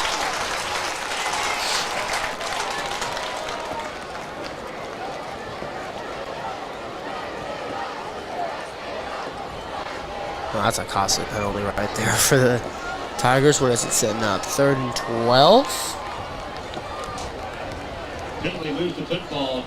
3rd and 11-ish.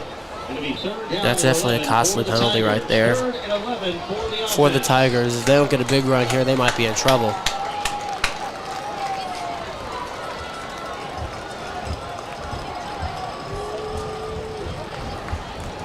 Third and 11 on the 41. The Eagles trying to get their first stop here.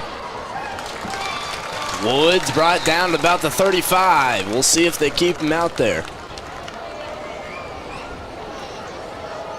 Number 5, the quarterback keeps the football, Wyatt Woods. He's tackled by number 38. Well, right under a minute here. Shoemaker. Kind of confused why you wouldn't try and call a timeout and try and set something up. And I guess you don't want Nixa to get the ball back either, so I get that part of it, but I would have figured you would have called a timeout right there. And right when you said it. Oh, no, it's Nixa this time. Nixa's first charge timeout of the first half. And the Eagles call a timeout. That's a The Eagles want some time left on the clock. If they get a stop here, we'll get another timeout. Think they pass it here, Ryan? Maybe. What will that be? The second or third time we'll see him pass it? Yeah, something like that. I think they're 1 for 1 right now, so 100% completion rate on the day. We'll see. I don't think you should right here. I think you should pass it, but I'm also not the Republic coaching staff, so I'm just the guy who sits in the booth and talks. That is what we are. Hey, don't forget about the big team store located inside of Nixa Price Cutter. They have all your Eagle apparel and keep your dollars local. And once again, tonight's fireworks show, Juice the Fireman, has been canceled. That's normally sponsored by United Money. 4th and 6 for the Tigers. Big 4th down here for the Tigers. Woods drops back. He's got a man wide open. They'll get the first down. It was Gunnar Ellison on the reception. And some miscommunication there or something on defense as there was not a guy around him. Clock's still going. They still have a timeout to use, but they're not going to let them to use it yet.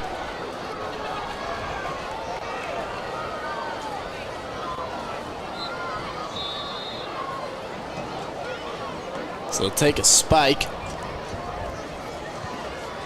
Well, if you're Republic out here, the way this Nixa offense has been playing, a field goal won't do you really any good here. So you got 14 seconds left. You kind of have to throw the ball here. I don't expect that running the ball, unless you get a run up the middle that breaks a hole open, is going to do any good for you.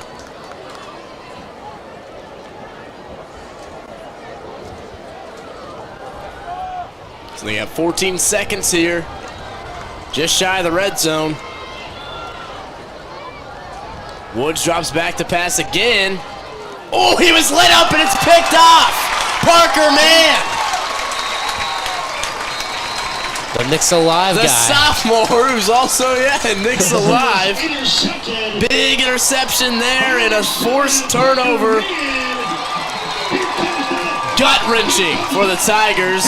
The Eagles not going to have much time to do anything with it, but they keep it tied going into the half, which is big because they get ball after halftime. There's the turnover bucket. Good for Parker. Now We have offsetting, dead ball, house. One on Nixa, one on Republic. The pass was intercepted by Nixa. They will be on offense. Those penalties. what were the penalties there? I didn't hear him from up here. I have no idea what he said. I know I heard offsetting, and then that's all I heard. All I heard was Nix's got the ball. Does John Perry take a shot? Nah, I doubt it. Well, we got trips outright. Actually, yeah. And Knitzel's out there. Knitzel's in the trip set. Philly special, or what are we doing out here? Spencer taking the direct snap. That was Ramon.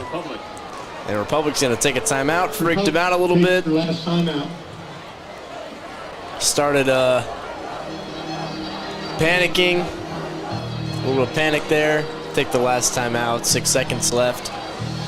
I'm curious as to what that was and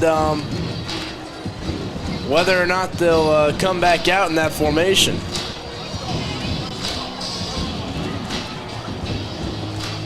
I haven't seen that formation once this year.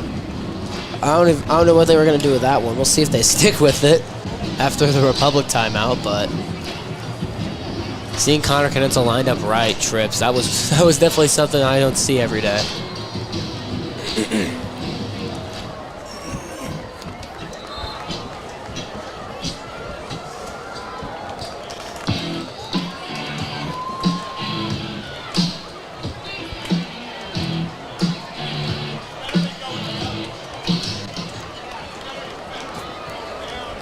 same formation, Green just gonna take it himself. Wrapped up and spun around. It's in the backfield. And that'll end the first half of action. And it's been a good one. 14-14 all tied up. I don't think many people expected this. We've got a war here at Eagle Stadium. 20 minutes. We'll be back for the second half of action. Don't go anywhere. To bring out the best in kids. The club raises funds through their annual trivia night event and is proud to present donations tonight to Least of These, the Christian County Food Pantry, and Nixa Care to Learn. These funds, along with the donations, have been presented to the Ozark, Clever, and Sparta Care to Learn teams and the Freedom's Rest Family Violence Center. They provide much-needed service to children across the Ozarks. Christian County. For more information, go to ccoptimist.org or Christian County Optimist Club on Facebook. So give them a round of applause.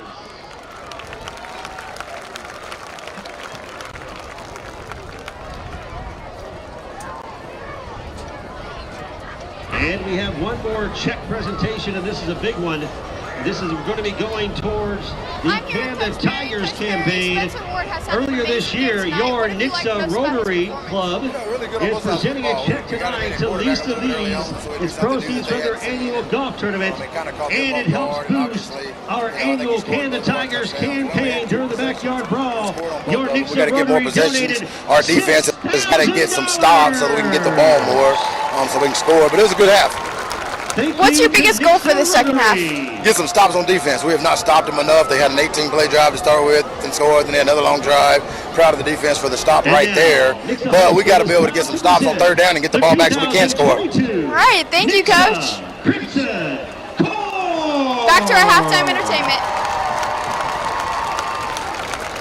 The band is under the direction of Craig Finger. Assistant band directors are Mary Gurkoff, Kim Martin, Erica O'Brien, Kirby Spade. Color guard direction provided by John Sullivan.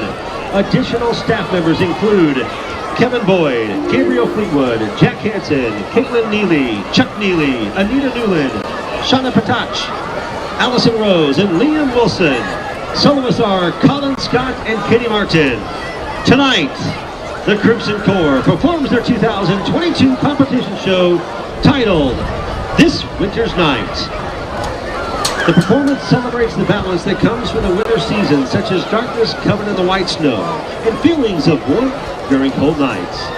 The band has competed in 3 different contests since the last game. At the Ozark Festival, the band earned first place in their division, including outstanding visual, outstanding music, and outstanding general effect, as well as second place in the finals, including outstanding visual, outstanding music, outstanding percussion, and outstanding color guard.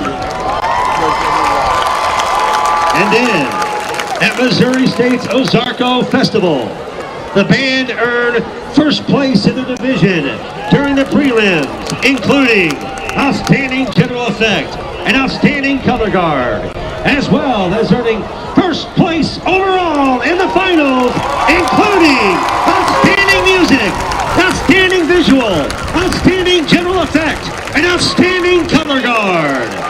Then, this past weekend, the band competed in one of the biggest band competitions in the country. It was in Tulsa, Oklahoma, where some of the top programs from the Midwest, and they earned second place in their division, including outstanding general effect and 5th place overall in the final. Tomorrow, the band will be traveling to St. Louis to participate in the Bands of America Super Regional. This event features 64 bands from 10 different states and is the band's final competition of the season.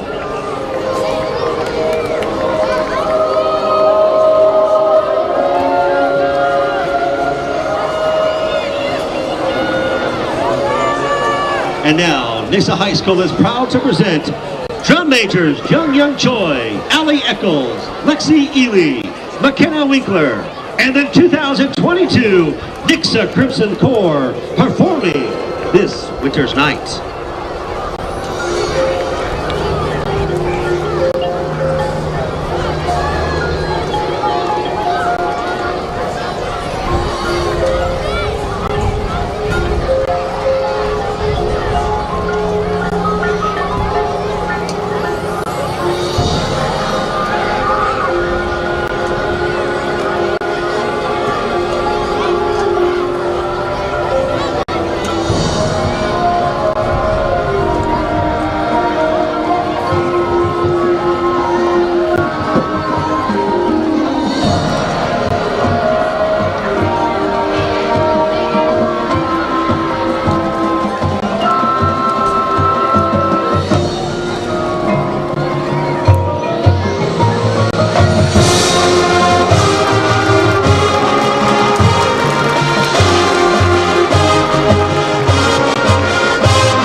field. The shoes left on the field represent the final marching spot for members of the 2023 senior class. Mr. Finger and the staff would like to thank these students for their years of dedication and for sharing their gifts with the community. The band would also like to thank Legacy Trucking for their continued support of the Nixa Band program, and you can find that truck in the parking lot tonight over near on the north side. If you are interested in learning more about the band program, please contact Craig Finger at Nixa High School. You can also follow the band program on social media at Nixa Bands. And hey, Nixa Crimson Corps, go have an outstanding show tomorrow in St. Louis, and good luck at Bands of America.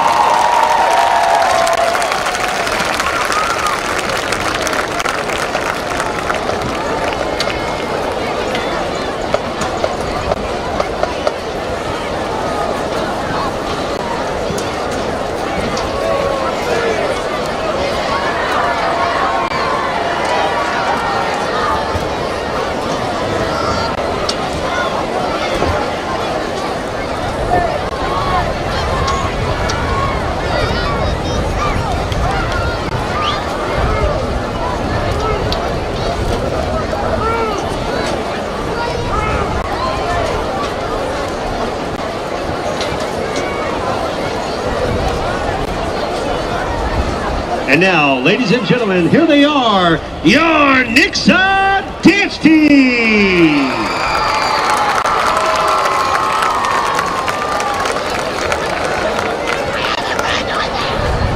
Your Nixa Dance Team include Rory Holmes, captain. Her co-captain, Madeline Morris. Co-captain, Ava Weaver. We also have Ann Allen, Gabriel Anton, Grace Clark, Leah Clymer, Olivia Cochran, Grace Dillard, Eris Iberg, Lexi Gates, Maddie Gaducci, Joey Jones, Ellie Mullick, Hannah Oni, Atlas Richardson, Holland Roberts, Elena Rogers, Hannah Shores, Jocelyn Stanton, and Sarah Costali. And here they are, performing for you tonight, your Nixa Dance Team.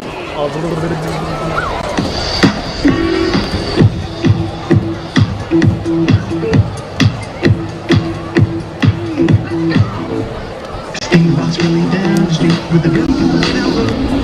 Ain't no sign with a subtle street. Machine guns ready to go. Are you ready? Are you ready? Are you hanging on that easy? I don't know, baby, but you ready? This time of the another one bites dust. Another one bites dust. Another one bites dust. Another one bites dust. Hey, hey, we gotta get you too. Another one bites dust. Another one bites dust. Another one bites dust. Another one bites dust. Hey, hey, we gotta get you too. Another one bites dust. How do you think you're gonna get along without you? You took me for everything that I had and gave me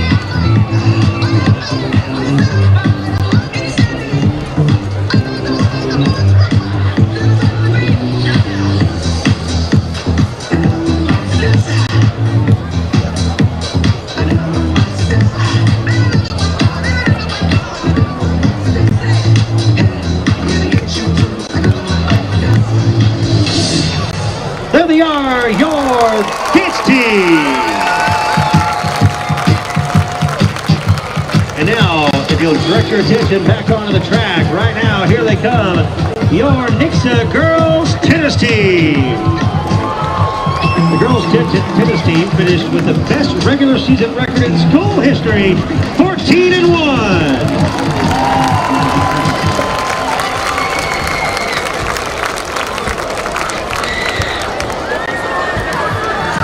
They finished as the COC Tournament Champs and COC Regular Season Champs for the second time in 3 years. They defeated Kickapoo and Catholic, and for the first time in school history, and in doing so, clinched the district title. More importantly, all accomplishments made while maintaining a 4.0 GPA. The players consist of Arabella Cosgrove, Samantha Folnecki, Ellie Sogenfree, Abby Folnecki, Jocelyn Cosgrove, Emily Peterson, and Lauren Reed. And they're coached by head coach Brock Blanchett. Congratulations on a fantastic season to our girls tennis team. And once again, the Nixa Youth Football team program is finishing up their 5th season. They'll be wrapping up tomorrow with teams playing in their 6th game of the Show Me Youth Football program. This year has the highest number of participants in the program history of 153 players ranging from 3rd grade to 6th grade. The Nixa Youth Sports Program wanted to say a special thank you to all of the players, coaches, and parents for all of their dedication and hard work throughout the season. We are looking forward to the 2023 season that will begin next year in the middle of August. So let's give a big round of applause to our future Nixa football players.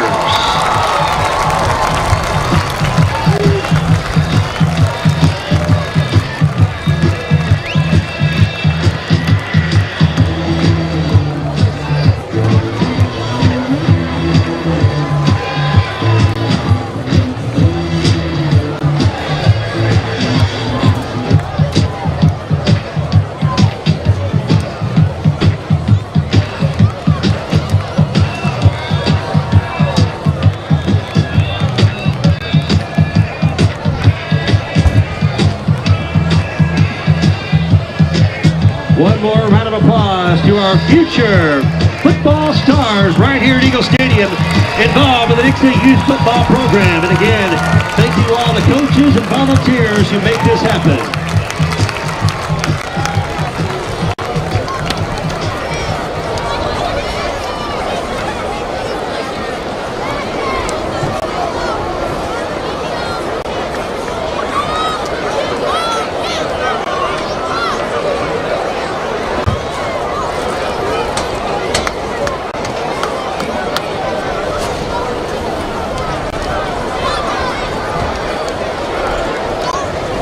By the way, we have an update on the Optimist Club.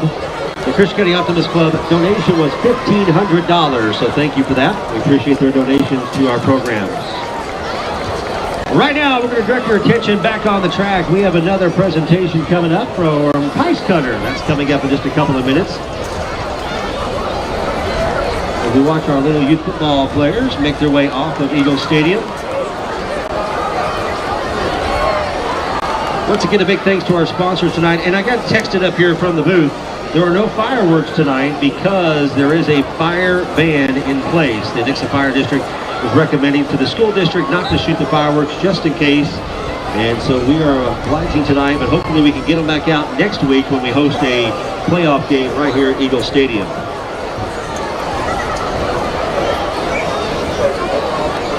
Also, big thanks to our gold sponsors. They are Wise Guys Screen Printing. You can take care of your screen print, embroidery, and promotional items. And tonight's press box sponsor, of course, is Rocco's Pizza, located right here in downtown Nixa. And Rocco's texted me up here as well and said they would like to invite everyone down as they're participating in the Creeping at the Crossroads happening in downtown Nixa this week. They want to invite everybody to come out as part of their downtown business district. So that's Rocco's Pizza, the press box sponsor. Also, thank you to Air Service, our Eagle Stadium Platinum sponsor, for their continued support of Nixa Public Schools. And of course, the fireworks were sponsored by United Plumbing tonight, and our video board sponsored by Mercy. Right now, if we can direct your attention to the 50-yard line we have with us tonight, we have Vice President of Price Cutter, that is Rob Marsh. Also, Chris Carter, store leader at the Republic Price Cutter, and Savannah Gents, store leader at the Price Cutter in Nixa, presenting checks to both schools tonight as a result of our team store sponsorship. So give them a round of applause.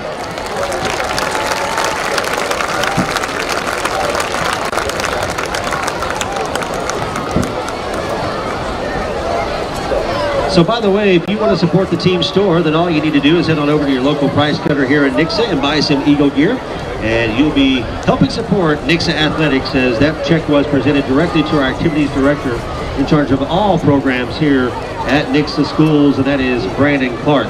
By the way, if you notice that big Performing Arts Center, the ATOs, it is getting closer and closer every day to getting completed, and tickets are still on sale. Season tickets for the upcoming productions such as Madagascar, magic shows, comedy shows, All sorts of fun events happening at the ATOs this year.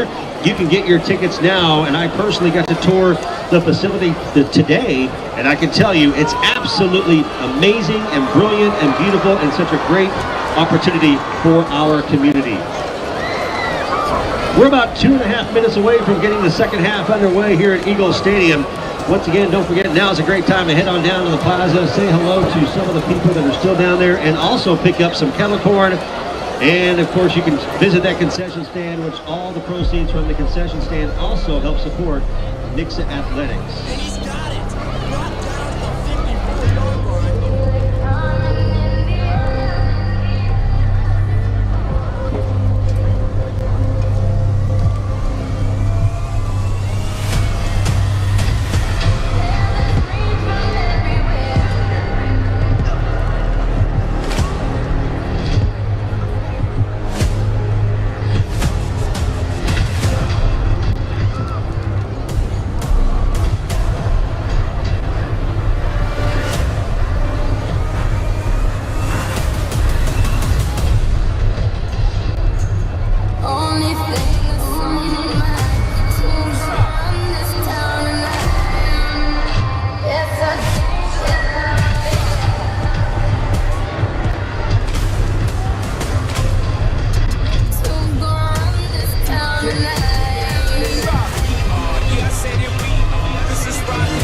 So it is going to be a touchback, but it'll be 1st and 10 for the Nixa Eagles. They'll start this second half on the 20-yard line. Hello, everybody. Welcome back to the Palace here for this second half of action. We're all tied up. It's your Nixa Eagles taking on the Republic Tigers 14-14. And this is a lot closer than a lot of people thought this would be going in the second half. But a lot of it has to do with that it's a very dominant rushing game for the Tigers. I mean, have completely dominated time of possession, but here's Green, who's got an answer. He finds a hole, gets to the outside. Pushed out of bounds at about the 41-yard line, and all day Green is fired out of the gates here. Start this second half off. And this is a huge chance for this Nixa Eagles team, with a chance to try and take the lead for the first time in this game. They need to score on this drive, especially this way this offense has been playing. Knitzel wants Combs on the hitch route. He's got him. Pass is complete to the It's the first time we've seen Kel Combs all night. Good job. They get him some targets. It looks like they're going tempo already. Second and 1. 2nd and 1. Hands it off to Green again. 1st down and more. Into Tigers territory here quickly. These two teams are playing completely opposite brands of football. I mean, Nixa's time of possession has been about I'd give it 5 minutes out of the last 24, maybe. That sounds about We'll right. call it 8. We'll call it 8 minutes out of the last 24. The rest of it's been all Republic, but still tied up at 14. Great job getting outside the pocket right there by Connor Knitzel. Extending the play and a great job putting that ball in the perfect spot for Cale Combs right there. Great play. First down, Eagles. So 1st and 10 for the Eagles at the 29. 1st and 10 on the 29, moving things quickly here. Green. Number 2, Ramon Green. To about the 23, 24-yard line. He's tackled by number 7, Gavin Beckner. Bring up a very manageable second and 3. Denzel drops back. He wants Engelman on that left side. He's got a great athletic catch there. Great job just extending out right there on that jump. Great catch right there by Noah Engelman. 1st and 10 for Nixa. 1st and 10 on the 17 now. Green up the middle. Green's got space. Watch out. Oh. Stop short at the 5. Nixa's moving quick, and they're moving with a purpose right here. Eagles Air Services, 1st down. And this Republic defense out of the break is not looking sharp. And this offense right now is firing on all cylinders. Ward back with the direct snaps. Back to Green. Touchdown, Eagles. Green's first in this one. And it has been all Spencer Ward and Ramon Green tonight. Another quick strike. And the Eagles finally take the lead for the first time in this one. And right there, great job by the Eagles. Both of these teams have had solid run games tonight. The only thing that's been different is Nixa has been firing quick and Republic's had long drives. It'll be interesting to see how these two teams are going to try and stop the run games for both teams as we get into the later stages. And the kick is good. Nixa 21. 21-14, Nixa puts up points. 2-minute drive, about 9 plays. Yeah, it didn't take long at all.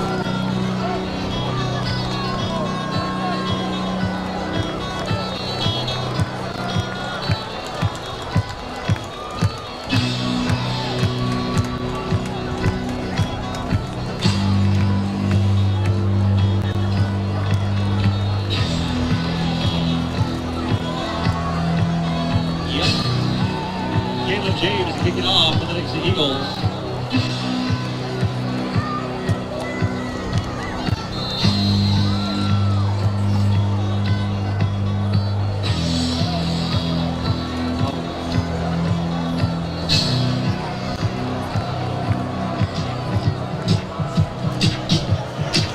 James to send us off here, and we'll see if the Tigers have an answer. They'll return this one. It's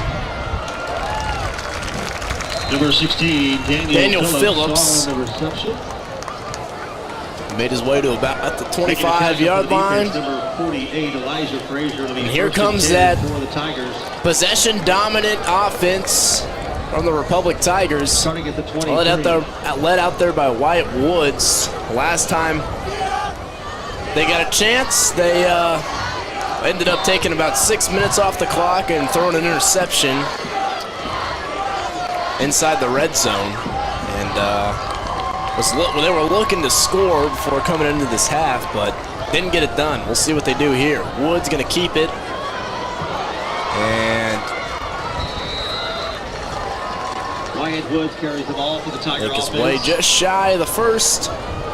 Tanner Grant makes a tackle for the one thing I've seen from both of these quarterbacks tonight, that similar in their games, that both of these quarterbacks have run these run-pass options very well. It's been what Republic's been running all night. Right now, Wyatt Woods is having a great job keeping his head up, focusing on the play before making his decision. He's running a great job right now, and so far he's got most of the rushing yards for this Republic offense.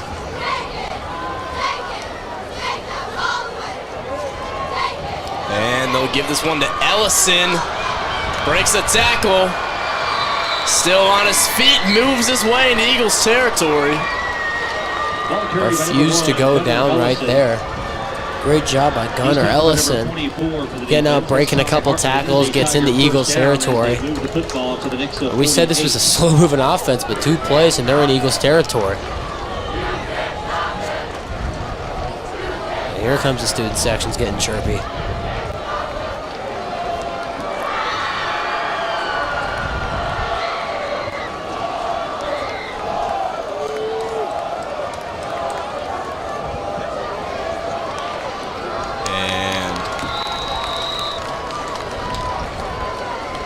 Good gain of about Sandridge carries the ball for the Tigers. 3 on that one for Sandridge. Rutherford makes a tackle for the Nixa defense. Ball spotted at the Nixa 45. 2nd down and 7.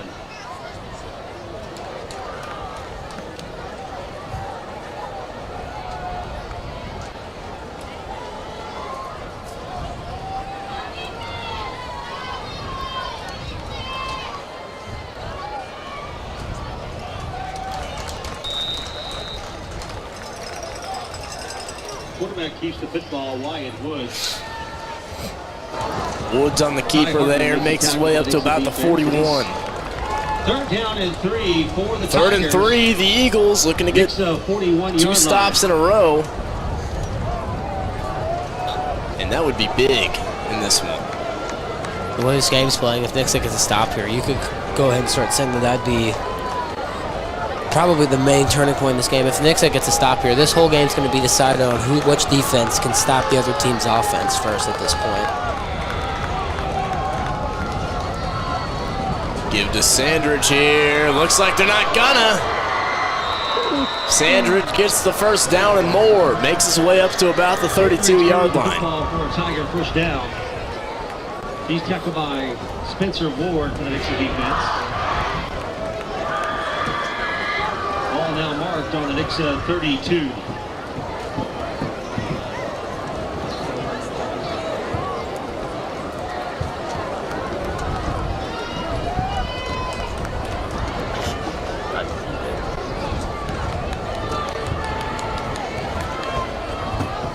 Handoff up the middle. Number 8, Cannon Cole carries the ball. Not much going there for Kroll. So he got the call that time. On the triple option.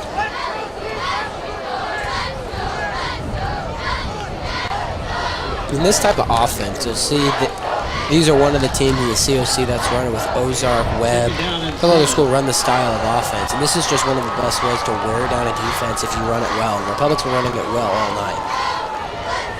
Woods gonna pitch it out to Ellison. Not much doing there. He's a senior. Jordan Tyler. Yeah, that one went nowhere. Great job by the Eagles stopping that one for only a gain of 1. It was Jordan Tyler who came around to him.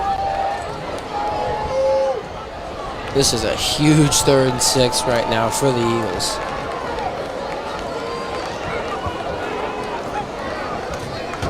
Four down territory as well, though. Also true. Your Republic, you're not giving up this ball without a fight here. I wouldn't if I were Republic.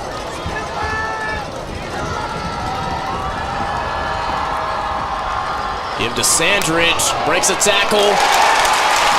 Not enough. Nate Brower wrapped up the legs, brought the big man down, and settled the score. Brings up 4th and 9. They'll keep the offense out there. No reason why you wouldn't, but now it's time for this defense to try and stand tall, try and get a stop, and stop this Republic offense for the first time tonight. For the Tigers.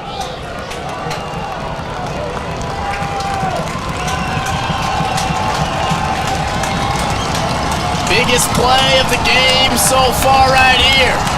4th and 9, this crowd on their feet. Woods drops back, play action, got a man! They get the 1st down. Pass is complete. It was completed to Aiden Gregory, the senior wideout. Number 22, the receiver, Aiden Gregory. They haven't thrown much, but when they've thrown it, they've been successful. Great job by this offense. Keeping their drive alive, getting in the red zone, trying to make this game even.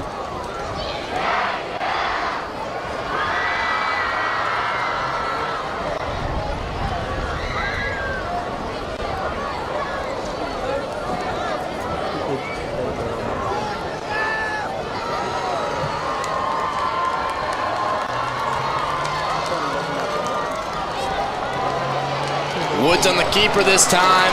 Not going anywhere. Met at the line. Making the first tackle on the Nixa defense. Flag at the end of the play. Nate Brower, but we do have a flag on the play.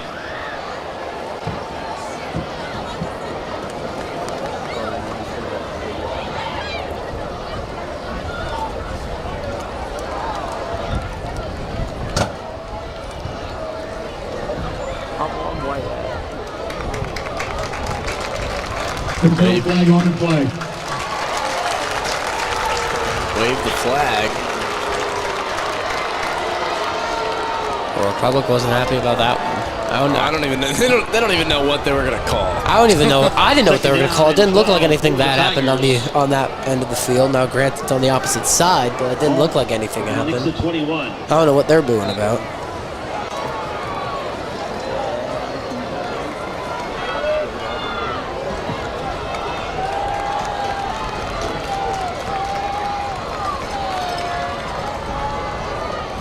Sandridge up the middle again. Hunter Sandridge carries the ball for the Tigers. Avery Rutherford makes a tackle. This O-line for the Republic Tigers has been doing a great job all night. There have been some huge lanes that these running backs have been able to get through. I mean, just what a great job this O-line's been doing this game.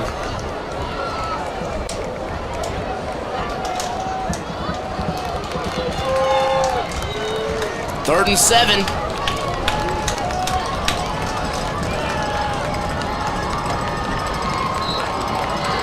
Timeout called, Republic. We'll take a break here. The Tigers marching down the field, down 7. 4:18 left to play here in the third. We'll be back for 3rd and 7.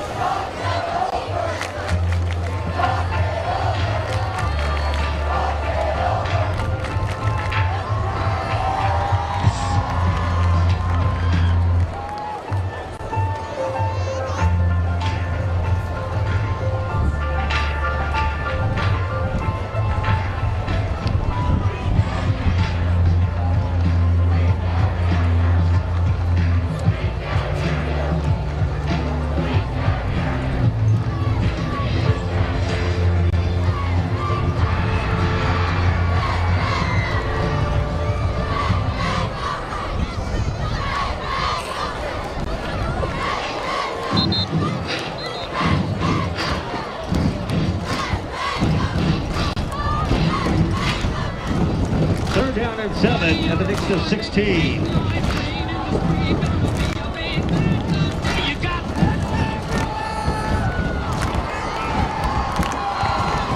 Back here on 3rd and 7.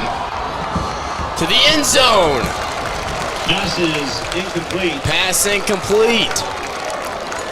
Miscommunication there. I think he wanted Sandridge, but down and 7. Sandridge went down. Wanted a flag after it.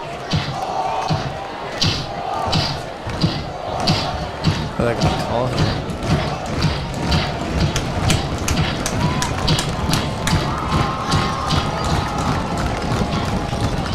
There wasn't a flag there.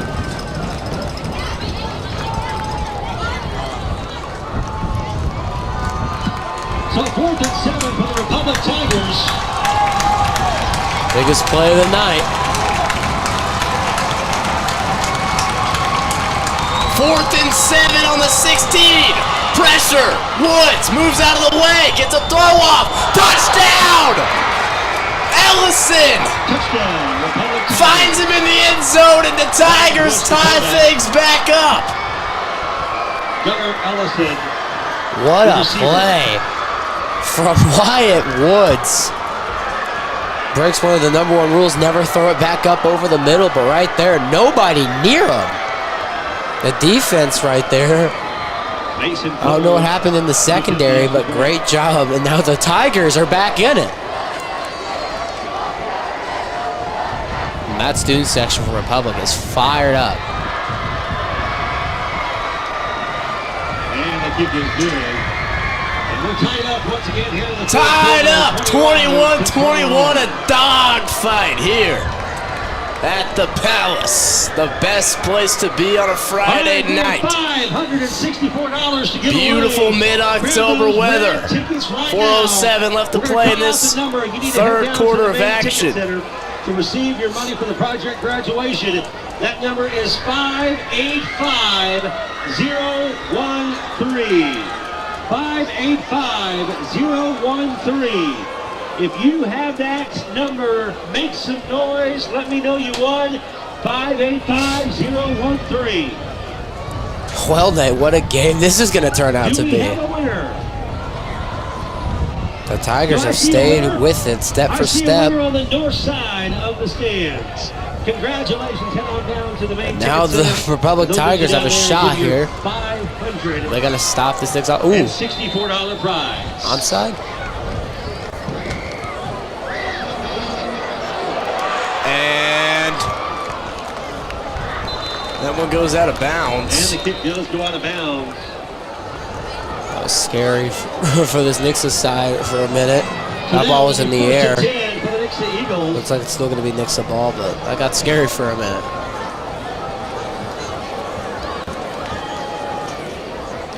There's no flag on the play. The receiving team touched the ball before it went out of bounds.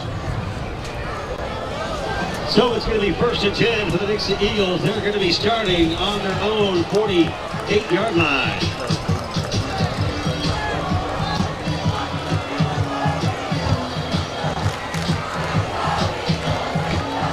So, the Eagles offense start things off here, just shy of midfield, great field position. And they'll dump it off here on the I don't even know what it was, but it's Michelle. Bubble route? It was a bubble route. Getting excited over there. Great play right there by the Eagles. We've seen them run it. We haven't seen them run it yet today. That's a play I've seen them run it a lot so far this year. Great pickup right there. And he has been quiet tonight, but finally makes a presence there. I believe that might be his first reception of the night. It definitely is. By number 2, Ramon Green. He's tackled by number 65. Michelle, the leader of this receiving core, came into this one with 429 yards.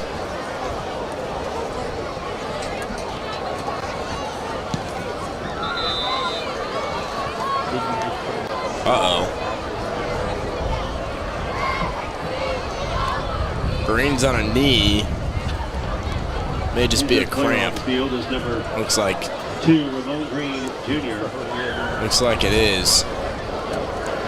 We'll step aside here for the injury timeout, and we'll be back.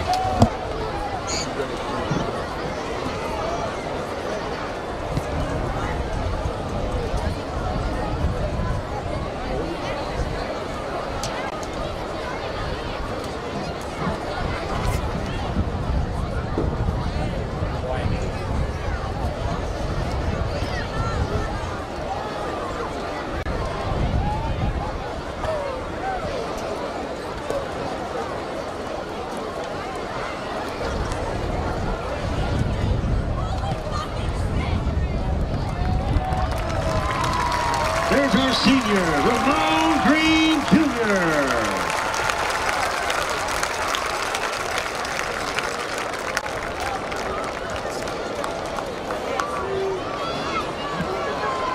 Second and 5 for the Nixa Eagles. Ball marked on the Republic 30-yard line.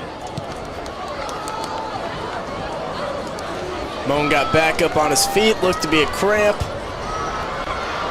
And their form is Roberta Combs! Down the field, and he dropped it. Well, we got a little premature celebration. We got the horn going. Oh. Yeah, I don't think.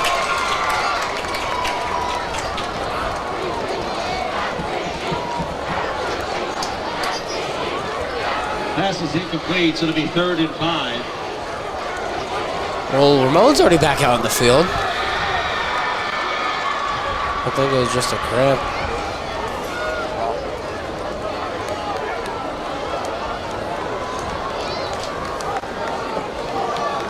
So, brings up 3rd and 5. Ward on the direct snap. Trying to find something, and he's got a hole. Daylight. Ooh. Swung down by his face mask. No flag. Wow, let's see this replay here. Yeah, slow it down for us. Let's see. Oh yeah, that is horrible. Wow. Back from the dead. Touchdown, ADG. All day. And the Eagles go up once again. Back after he came off the sideline a bit. Ramon Green. What a play right there. Getting to the outside, using his speed. Nobody's catching him. Jumps into the end zone. Eagles back on top.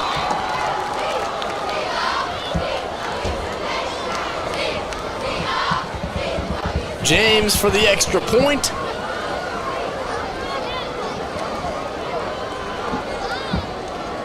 Snap, spin, hold up, and good. 28-21. What a game we got, Nate.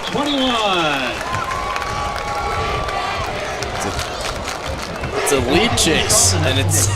We got punch, counter punch going.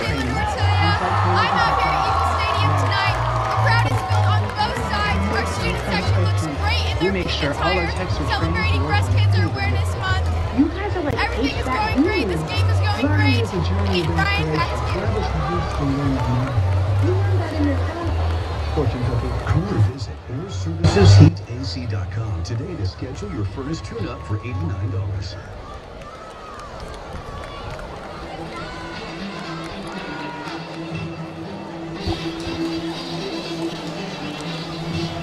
Back here at Eagle Stadium.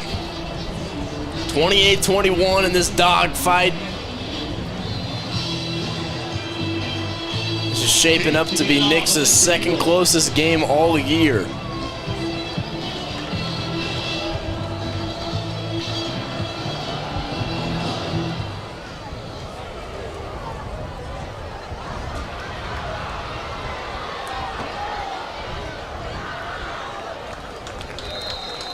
They'll get up to about the 26-yard line. Number 16 on the kickoff return.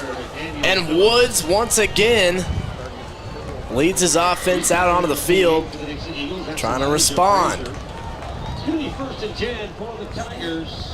And right now, Nate, this Nixa defense has not had a response for this run game of this Republic offense.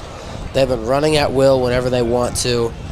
And right now, if Nixa wants a chance to pull away from this, they're going to need to get a stop right here on this drive to try and pull away before the fourth quarter.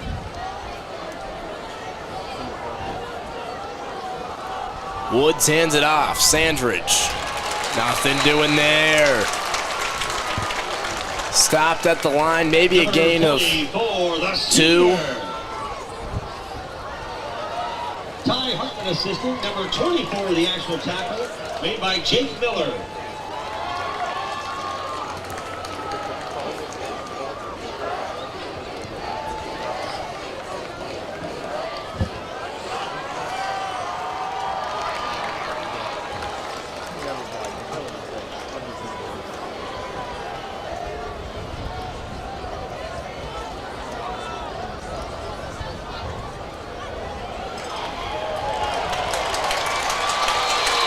Nothing doing there. Met by a mob of red. Once again, number 9. Yeah, I mean, nowhere to go with that. Great job by Stephen Ward, stuffing and ran to a brick wall there named Stephen. Oh my gosh, why do I keep doing that? It was Chris who called him that. That's why. Oh, thanks, Chris Russell. No, that's my fault. But anyways, Spencer Ward. Great play right there. Great tackle, stopping him right there. Big third down coming up for the Eagles.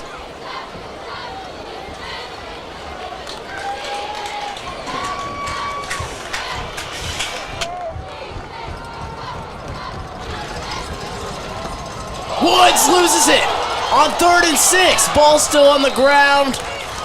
They'll recover, but they've got a long 4th down here, and you might ought to think about punting this one. They wouldn't. You're crazy if you punt it. Now this is the biggest play of the night. 4th and 9. This is a huge play for this Eagles team to try and make a stand.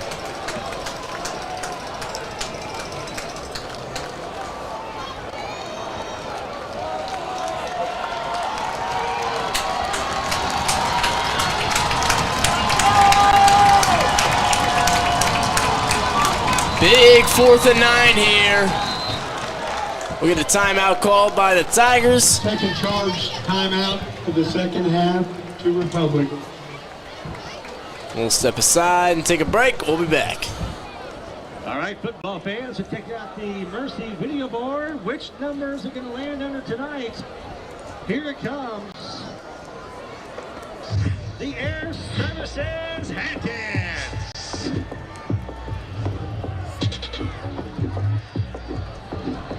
Tonight, if you win, you're playing for an all-expenses Christmas party at our school board president's house, Lynn and Daughtery.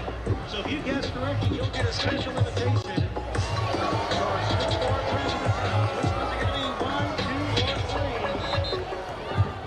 And 2, if you're holding up number 2, you are invited to our school board president's house this Christmas for a wonderful Christmas party. We'll get you invites out coming soon.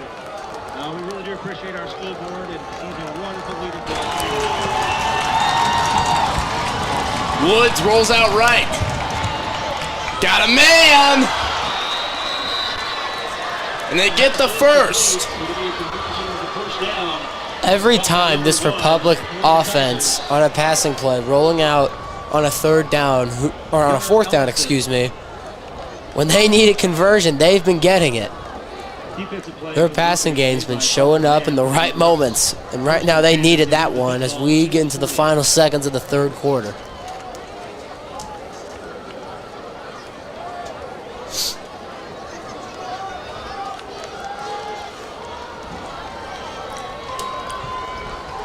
First and 10. 3rd quarter clock winding down. Run up the middle with Kroll, flags on the play.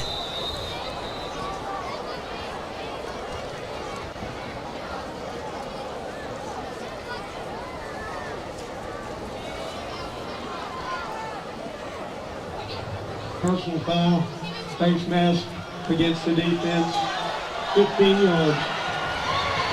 The 3rd face mask against this Eagles defense, and that has been costing them all night, and it costs them again right there.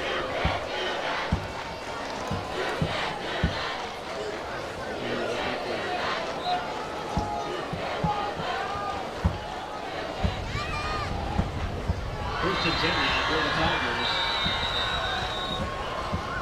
And that's going to run out the clock. The 3rd quarter winds down, comes to an end. 28-21 Republic.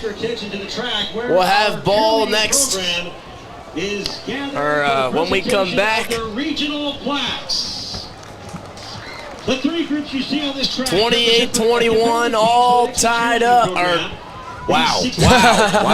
Dang, Nate. All right, well, 28-21. Got a big one here. Let's talk about let's shout out our crew a little bit here. Director in the truck, we've got Aiden Hopkins doing a great job in there tonight. On camera 1, our wide shot, Lake Lejeune. Camera 2, Drake Garland, Elijah Adams, and Connor Newth on the field cameras. Connor Avens on our PTZ alongside Zoe Dixon. Bradley Rosati doing graphics, Dalton Heron on replays, Nathan Kluver running our glorious, beautiful brand new video board, and Taylor Dortilia, our on-field reporter. Back here in the 4th, we've got a war. Here's Sanders, start things off. The big physical runner rumbles his way down to the 31-yard line. At this point, they're trying to chop him down like a tree. They're just going for his legs every time they're trying to tackle him. There's no real other way to stop this guy. I mean, he's just been bouncing off defenders all night. We also want to mention about the cheerleaders. The competition season is over now for the junior high and JV teams, but our varsity team has advanced to the state competition on December the 11th, where they'll fight to bring home the state championship. Your Nixa cheerleaders spend hours each week not only preparing for sporting contests. 2nd and 3 on the 32.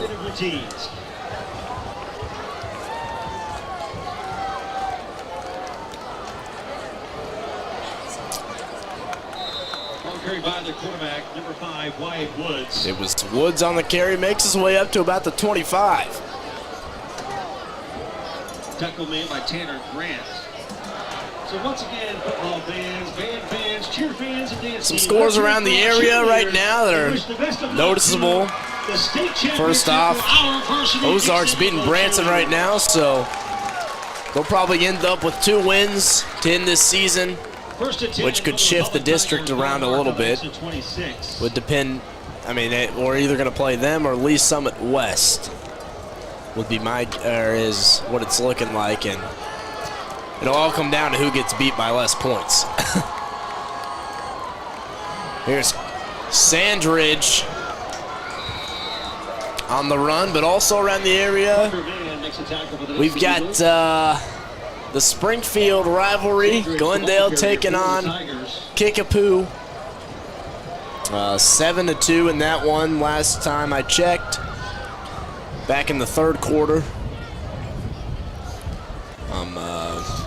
Some other ranked games going on right now. Carthage beating Joplin by only 7 in the 4th.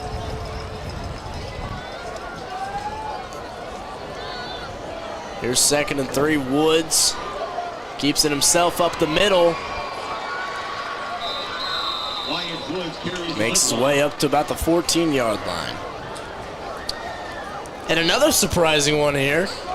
Webb City up on Neosho, 28-21. That's a close one. In the 3rd, yeah. Neosho for an upset? Yeah. They've actually been playing really good this year. The record doesn't show it, but they've actually had a really decent year as a football team.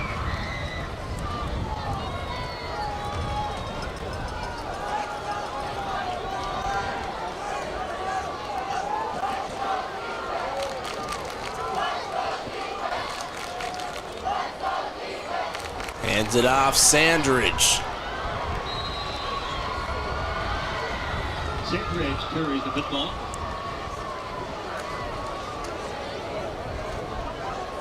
Parker Mann makes a tackle for the Nixa defense. Second down and 3.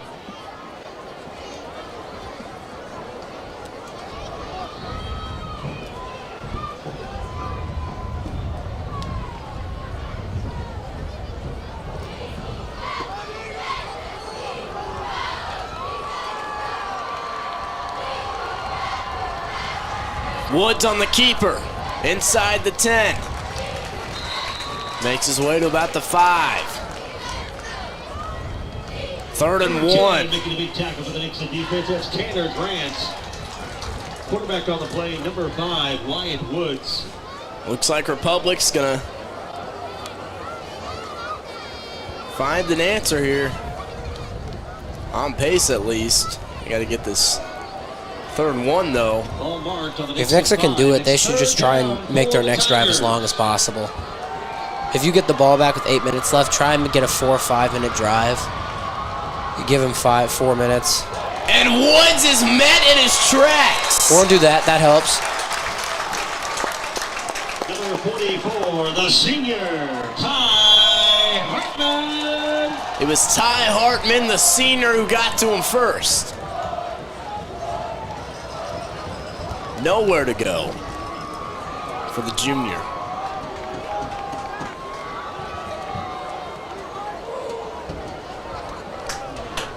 This is a big 4th down right here. See if they can get a stop. 4th and 1. Woods will power his way through. Should be good enough for the first. Oh, yeah. Carries the football. Oh, he's good. Dang, this fall weather's getting to me. I'm yawning up here. Making me yawn. My bad, but... Yeah, if Nixa right here, because if Republic scores, we'll have 7 minutes left to try and go down and score.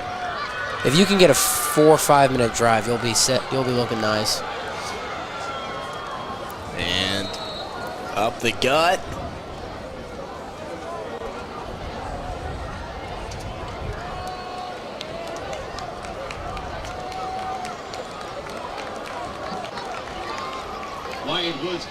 It was Woods who just shy of the goal line.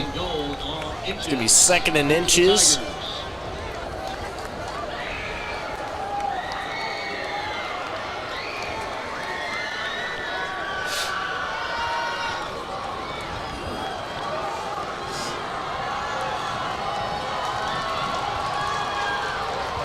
Second and 1. Handoff, touchdown, Tigers. Cannon Kroll on the carry.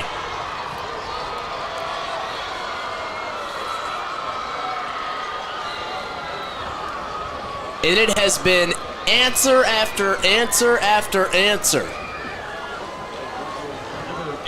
Someone scores, they score back, counter punch. I mean, this has just been back and forth. This has been a great football game. Back and forth.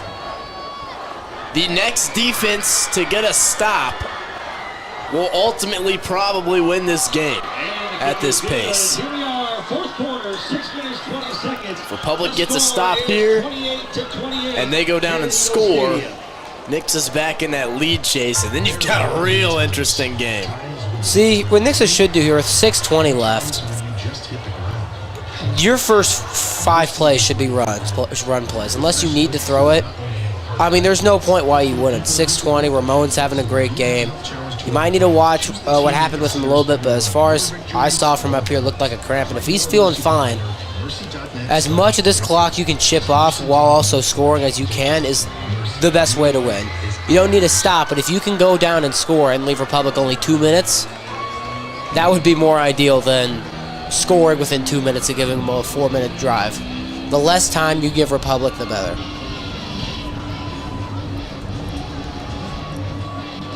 Say you about hit it on the spot there, Ryan. 6:20 of action left to play here. They did onside. It looks like that's what they're doing again.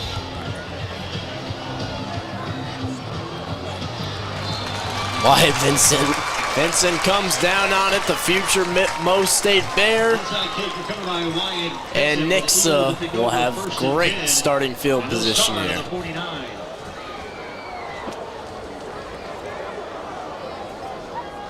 Yeah, you're right at midfield.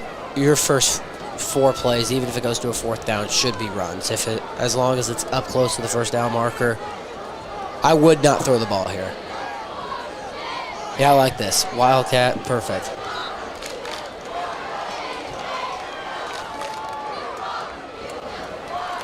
Ward with the direct snap, he'll keep it himself. Makes his way in the Tigers' territory. He's pushed out of bounds.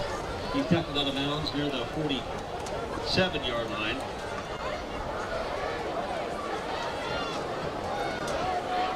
First game we've really seen them use this Wildcat with Ramon and Spencer in the backfield. It's working well for them so far. Both of these guys have had great nights. Here's Green on the outside. Big chunky yardage there for the senior.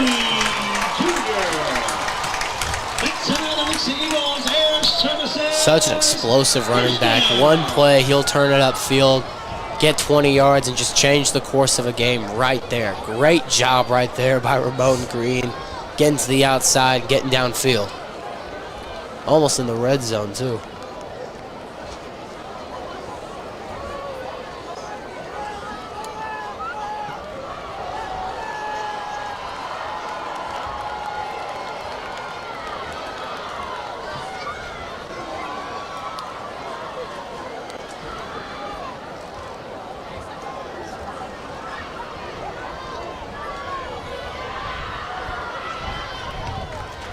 Back to him again. Mo Green carries the football to the 17-yard Up to about the 17. He's tackled by number 65 for the Tiger defense, Logan Hunt. Second down and 3. It's a Tigers 17.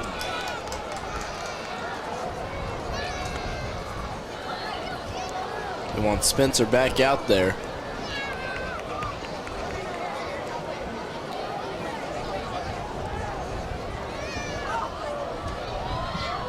Direct snap, handed off to Green. Green up the middle, finds a hole. Makes his way past the first down marker and up to about the 6-yard line. First down.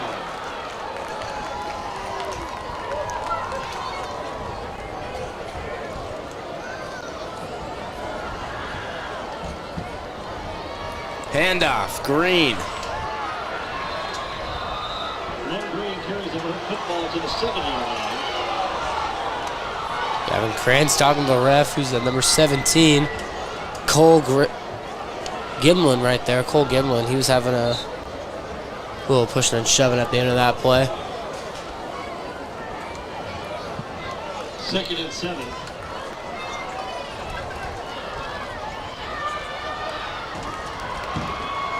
And not much going there. Oh, this is where things get interesting. When we have 3rd and 6.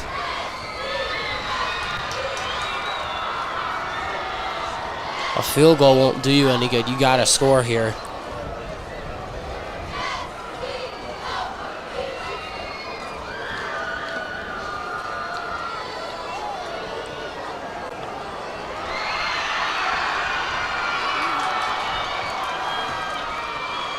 Give to Green.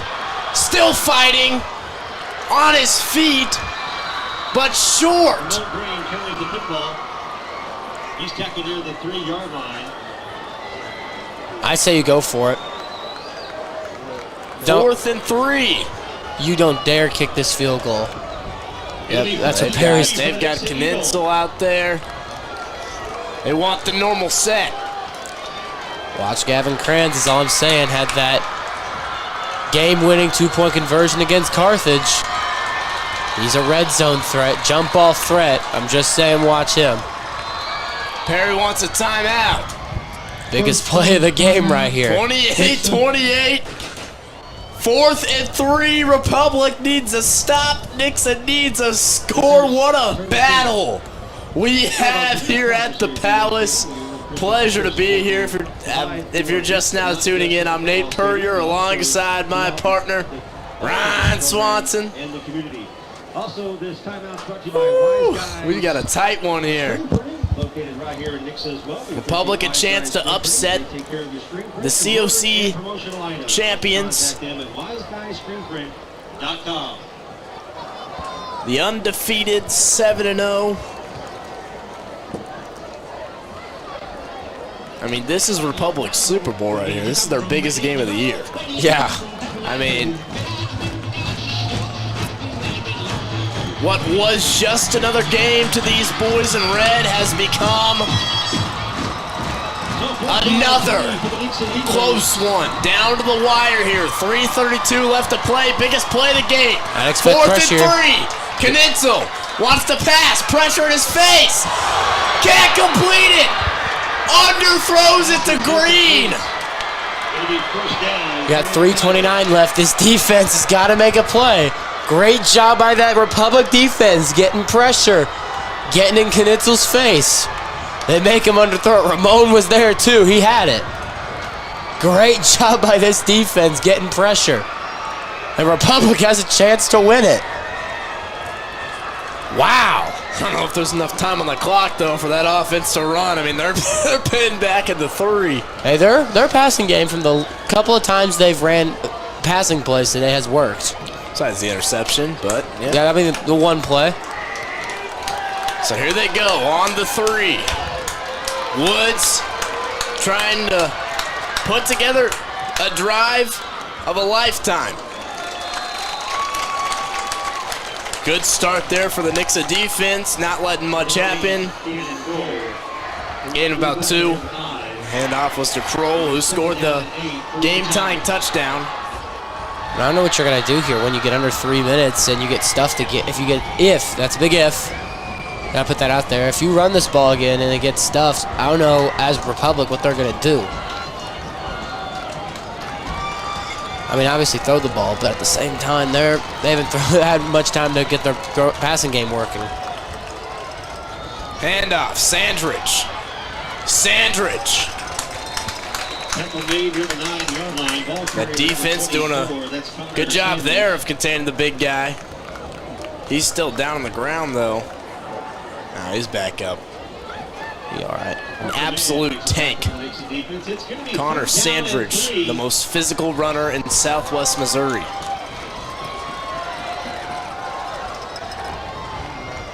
Clock winding down, though. They're not even past the 10 yet.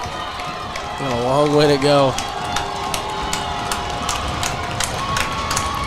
And shotgun. Woods with the keeper. He'll get the first down, but only up to about the 15. I mean, you're about to get under 2 minutes, and you're not even back at the 25 yet. I mean, for what it's worth, their offense has been playing great. Their game plan's been doing really good.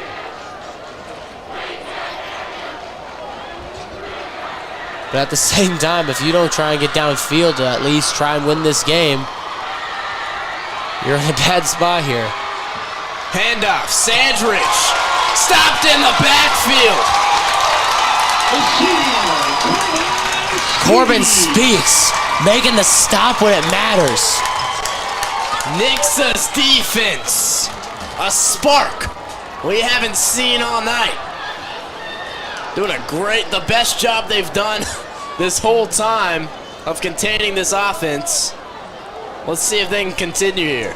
I don't look too concerned about the time. They're just going along. Yeah, wow. Yeah. Hey, guys. Are you going to leave it to a coin toss? You guys realize... You can ask the Buffalo Bills. That doesn't end well if it doesn't go your way.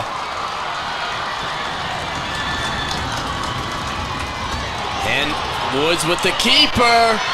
Woods with space.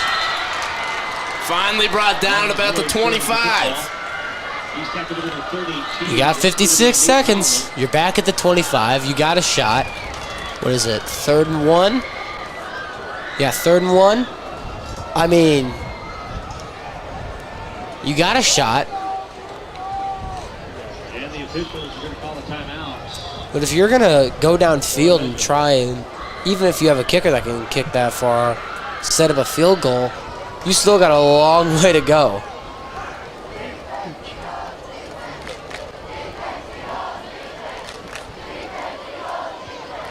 They're going to bring out the sticks on the spot.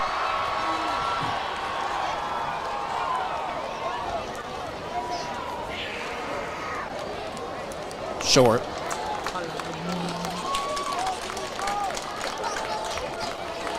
So we'll bring up 3rd and 1.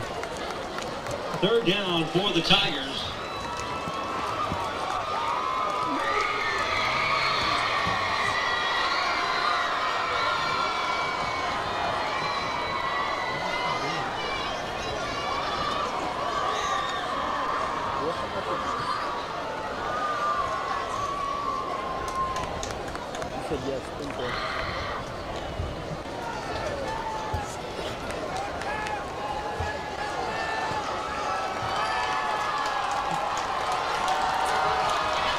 Third and 1.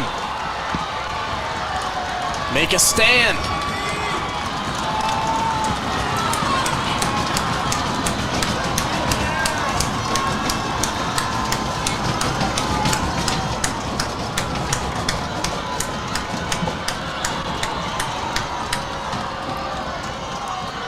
And Woods will pitch it out. Ellison almost lost it. Thrown around like a rag doll by Miller, but not after he got the first down. He almost lost that ball. That would have been big. If he lost that ball, that might have just been the game. Taking a tackle for the Nixa defense, Jake Miller.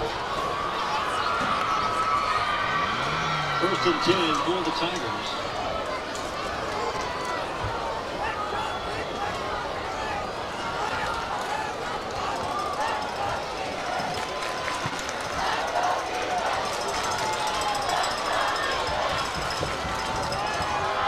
Fakes the pitch. Downfield. Ellison. Wide open, and he overthrew him. He had it. Gunnar Ellison had it. Almost the game on the line. That was the game right there.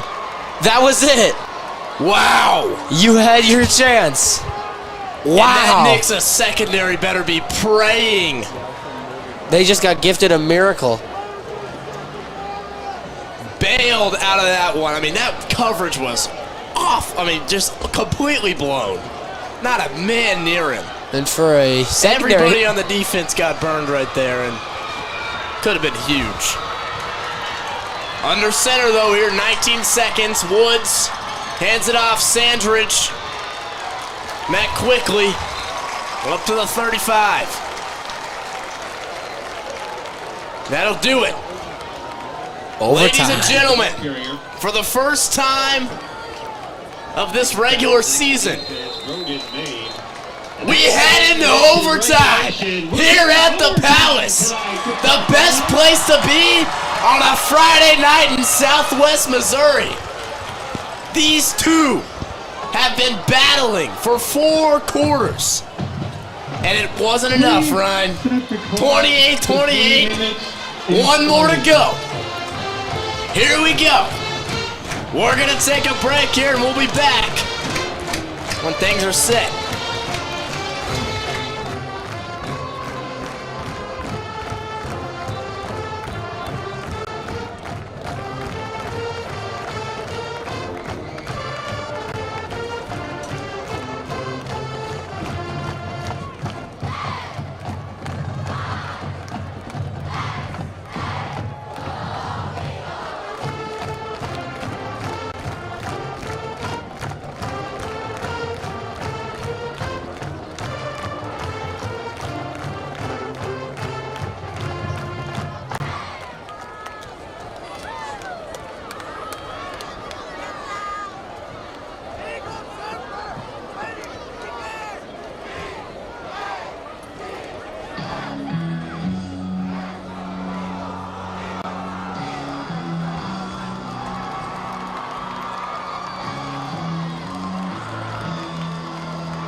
So there will be a coin toss to determine who gets the football first, and then the team that wins will start on the 25-yard line. And if they fail to get a first down or score, it will be turned over to the other team. If they score on the next possession, they will win the football game.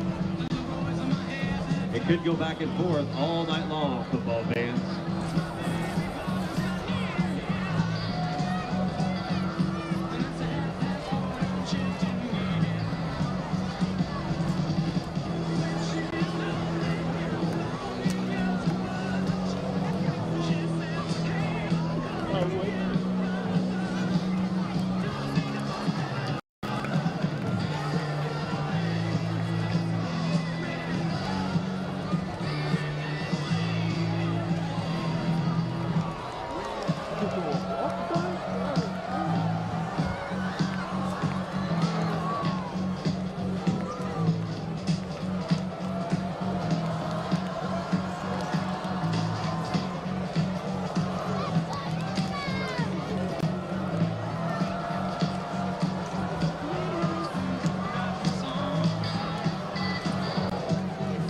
Tonight's overtime captain, number 65, Garrett Davidson.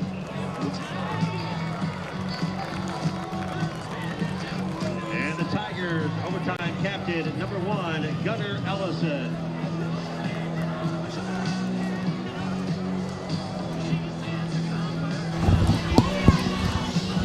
Four wasn't enough. Back here in the 5th, overtime. We've got a tight one here at the Palace. 28-28. Garrett Davidson, the captain for Nixa, and Gunnar Ellison, the man who almost could have put this one away. had he not been overthrown. That was the He'll be out there game. making the decision for the Tigers. Not much to talk about here. I mean, if you win the toss, you want the ball first. It's simple. I mean, first team to score here wins. The way these defenses have played, I say if you win this coin toss, you're probably winning this game. Republic won the toss. Wow. They elected to go on defense. Wow. Oh, boy. Republic won. I don't think I've seen an overtime game throughout these last 3 years. This might be my first. Hey, regardless, Nixa's got a shot to make a stand. Republic's got a shot to upset the only undefeated team in the COC. Oh, boy. This could get interesting. Can Nixa's defense pull through here? There is no choice, they have to. There's no kickoff, right? It's just placed at the 25.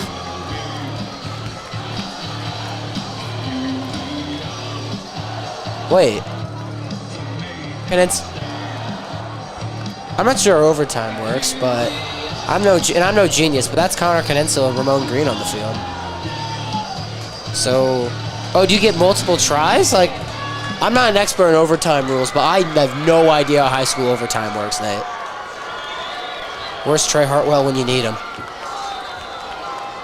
It might be college rule. I don't know. I don't think it's college, but we'll see. Here's Green. Could put this one to bed here quickly. Makes a stand. One plays. Touchdown Eagles.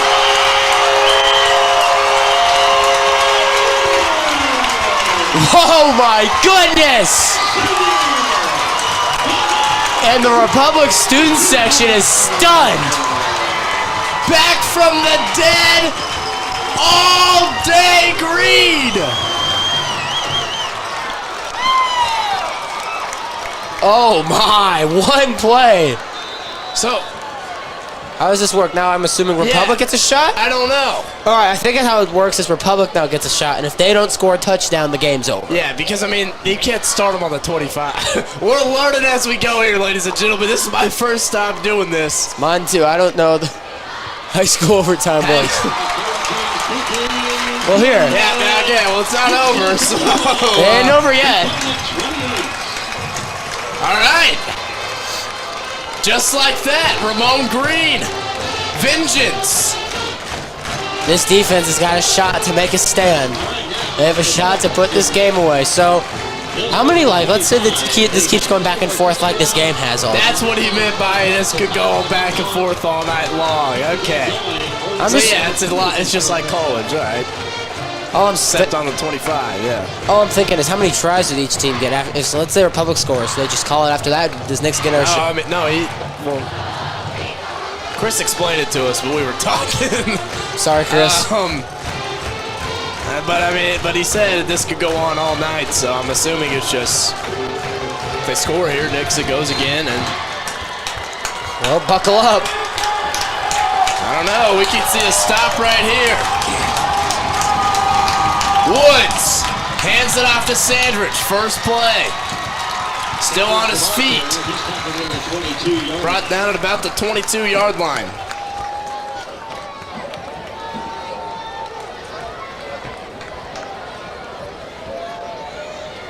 Avery Rutherford makes a tackle for the Nixa defense.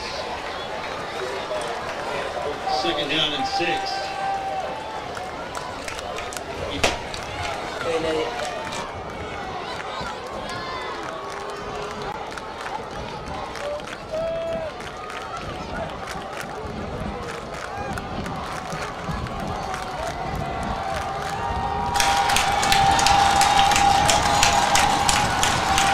Second and 6. Now on the 21. Handoff. Sandridge blasts through a hole, but doesn't get very far.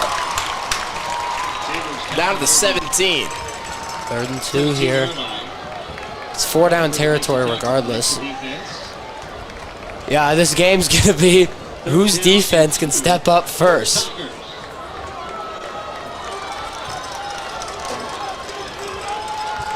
Now this Nixa defense has a chance to make a stand. 3rd and 2 on the 18. Woods keeps it himself, gives it to Ellison. Ellison got the first. Gunnar Ellison carries the football. Number 4, Noah England makes the tackle against the defense. It is a Tiger first down. Well, Noah Engelman just made the tackle, apparently. Looked like Jordan Tyler's out there. Don't know what happened with the PA announcer, but... Correction tackle made by Jordan Tyler. 1st and 10 now on the 14. Woods keeps it himself, right side. Trying to get it outside, gets a block. Jake Miller got to him. Around the 10. Gain of about 5 on that one. Wyatt Woods carries the ball for the Tigers. He's tackled by number 24, Jake Miller. I'll be the first one to say these are better overtime rules than anything in the NFL, by the way. At the 10. Oh, yeah. I like this. I didn't know how high school overtime actually worked, but... 2nd and 6 on the 10. Woods. Handoff. Sandridge bulldozing his way to the 5. Connor Sandridge You got it first. moves the ball to the 4-yard line. Oh, my.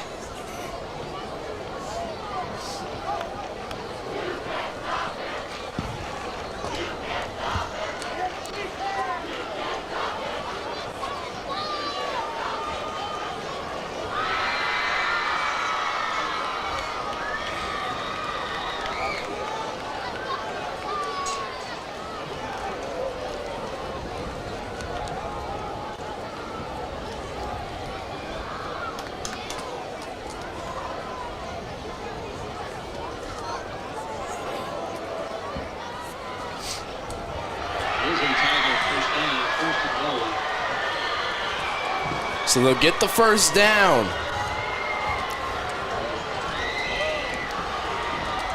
What a battle.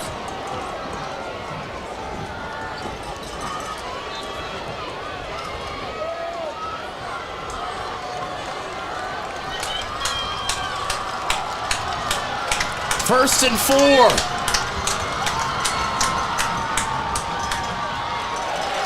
Sandridge stood up, the big man. I mean, he's still on his feet, but... Sandridge, the ball carrier for the Tiger offense.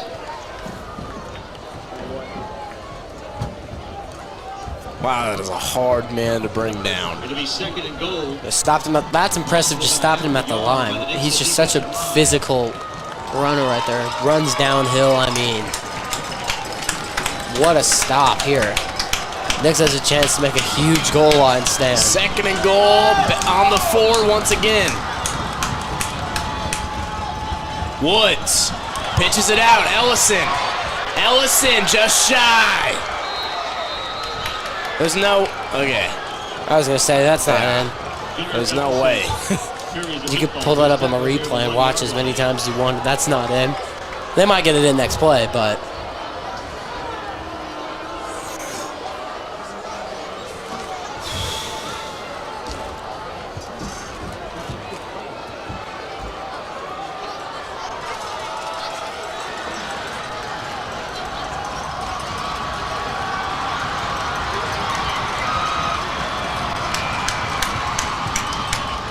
Handoff over the top of the defense. Touchdown, Tigers. Number 8, Cannon Cole. Wow. All I'm saying is you still got to kick a field goal. That's all I'm saying. BAT. That is true, but wow. It's a long it's a long shot. That'd be the craziest way for a game to end I think I'd seen, but oh, they're going for 2. They're going for the win. Oh wow. Oh wow.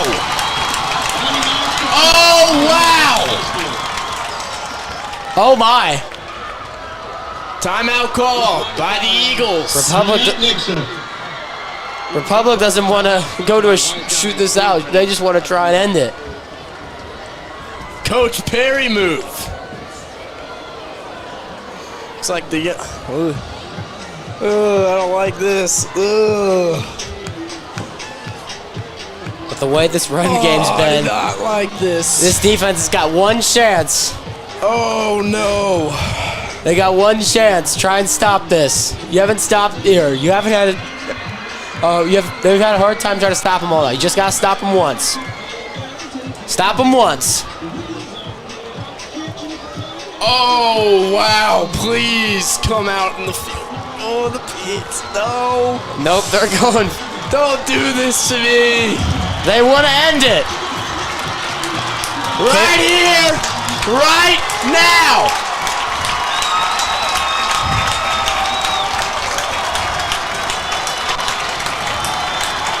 Woods under center for 2. Oh my gosh. And Rep Mo will call another timeout. Oh my gosh. Timeout. We're going to take a break here. We'll be back. I need to regain myself after that one. All right.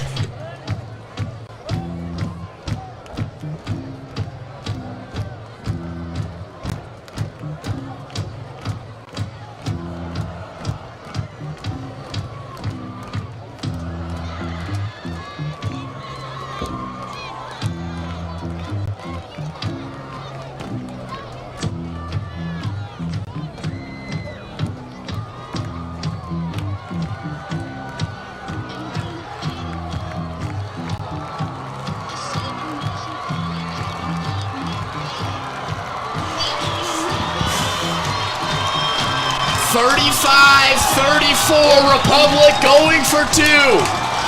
They want to end it.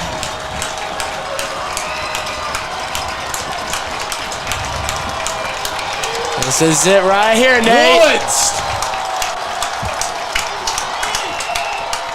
drops back, pressure. He's got Ellison in the end zone. And the Tigers.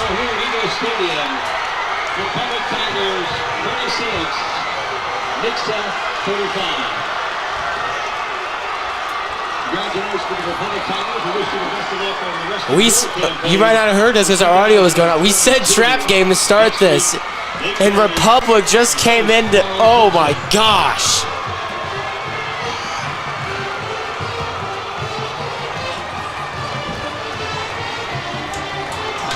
Wow. Well, football fans, we love Friday Night Football. We still love our Nixa Eagles. And we're going to need a big crowd next week over at Ozark High School for the Big Yard Brawl. Oh my goodness. We'll be in Ozark at 7 o'clock. I know all boys, our football players will be ready for a big You all right over there, Nate? And bounce back from this week, but we love our football team. We ask you to please be careful as exiting Eagles Stadium. You'll grab your trash and throw it away on the way out. Help our Sodexo crews who work hard for the next. And the Tigers.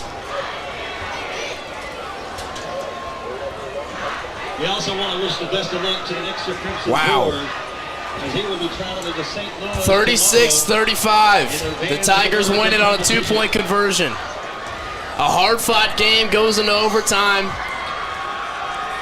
And the Tigers pull it off. Congrats to the Republic Tigers. They played a good game. What a battle this was. What a game this was to call. What a game this will be. There'll be bad blood between these two if we meet in the playoffs. Wow. Once again, a big thanks to all of our sponsors tonight. Well, that's all from me. Signing off, Nick Purrier. I'm Ryan Swanson, my bad. Have a good night, everybody. Without their help, the new turf and video board we enjoyed tonight would not have been possible. That is 100% sponsor-spent money. So the turf and the video board are all brought to you by sponsors. Again, Hy-Vee, Bewley Custom Homes, Mr. Dent Collision, Wise Guys Screen Printing, United Plumbing, and Mercy Hospital. Also, big thanks to our Eagle Stadium partners tonight, Central Bank of the Ozarks and T-Mobile. And again, a big thanks to Rocco's. If you're still hungry, you can call them right now to order a pizza on your way home. And that way you can stop by. They'll be open until about 10 o'clock. So that gives you about 25 minutes or so to get on over to Rocco's Pizza. Also, big thanks to Price Cutter tonight and United Plumbing. No fireworks tonight due to the fireworks ban or the fire ban. We understand that. That's brought to you by United Plumbing. In 2 weeks, if we're here back for a home game, which we should be, then we'll have some fireworks that night. Also, a big thanks to Air Services, Heating and Cooling, and All Service Professional Plumbing, and of course, Mercy. Once again, we thank you for coming out to Eagle Stadium tonight. And if you can't make the game next week, don't forget, you can watch the Eagle Live, the Nixa Live production team on their YouTube channel. All right, football fans. They're going to play the fight song for our Nixa Eagles one more time. Clap along. Here they are, your Nixa Crimson Corps.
Old Man Winter will be coming soon. Is your furnace ready? Call or visit AirServicesHeatAC.com today to schedule your furnace tune-up for $89.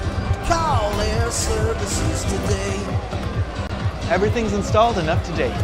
You really know your job. Well, we have weekly training, on-site trainers and tech labs, plus knowledge testing. I felt proud just learning how to make an Excel spreadsheet. We make sure all our techs are trained to work on any brand of equipment. You guys are like HVAC gurus. Learning is a journey of inspiration, forever traversed through one's mind. You learned that in your class. Fortune cookie. Call or visit AirServicesHeatAC.com today to schedule your furnace tune-up for $89. Everything's plugged in.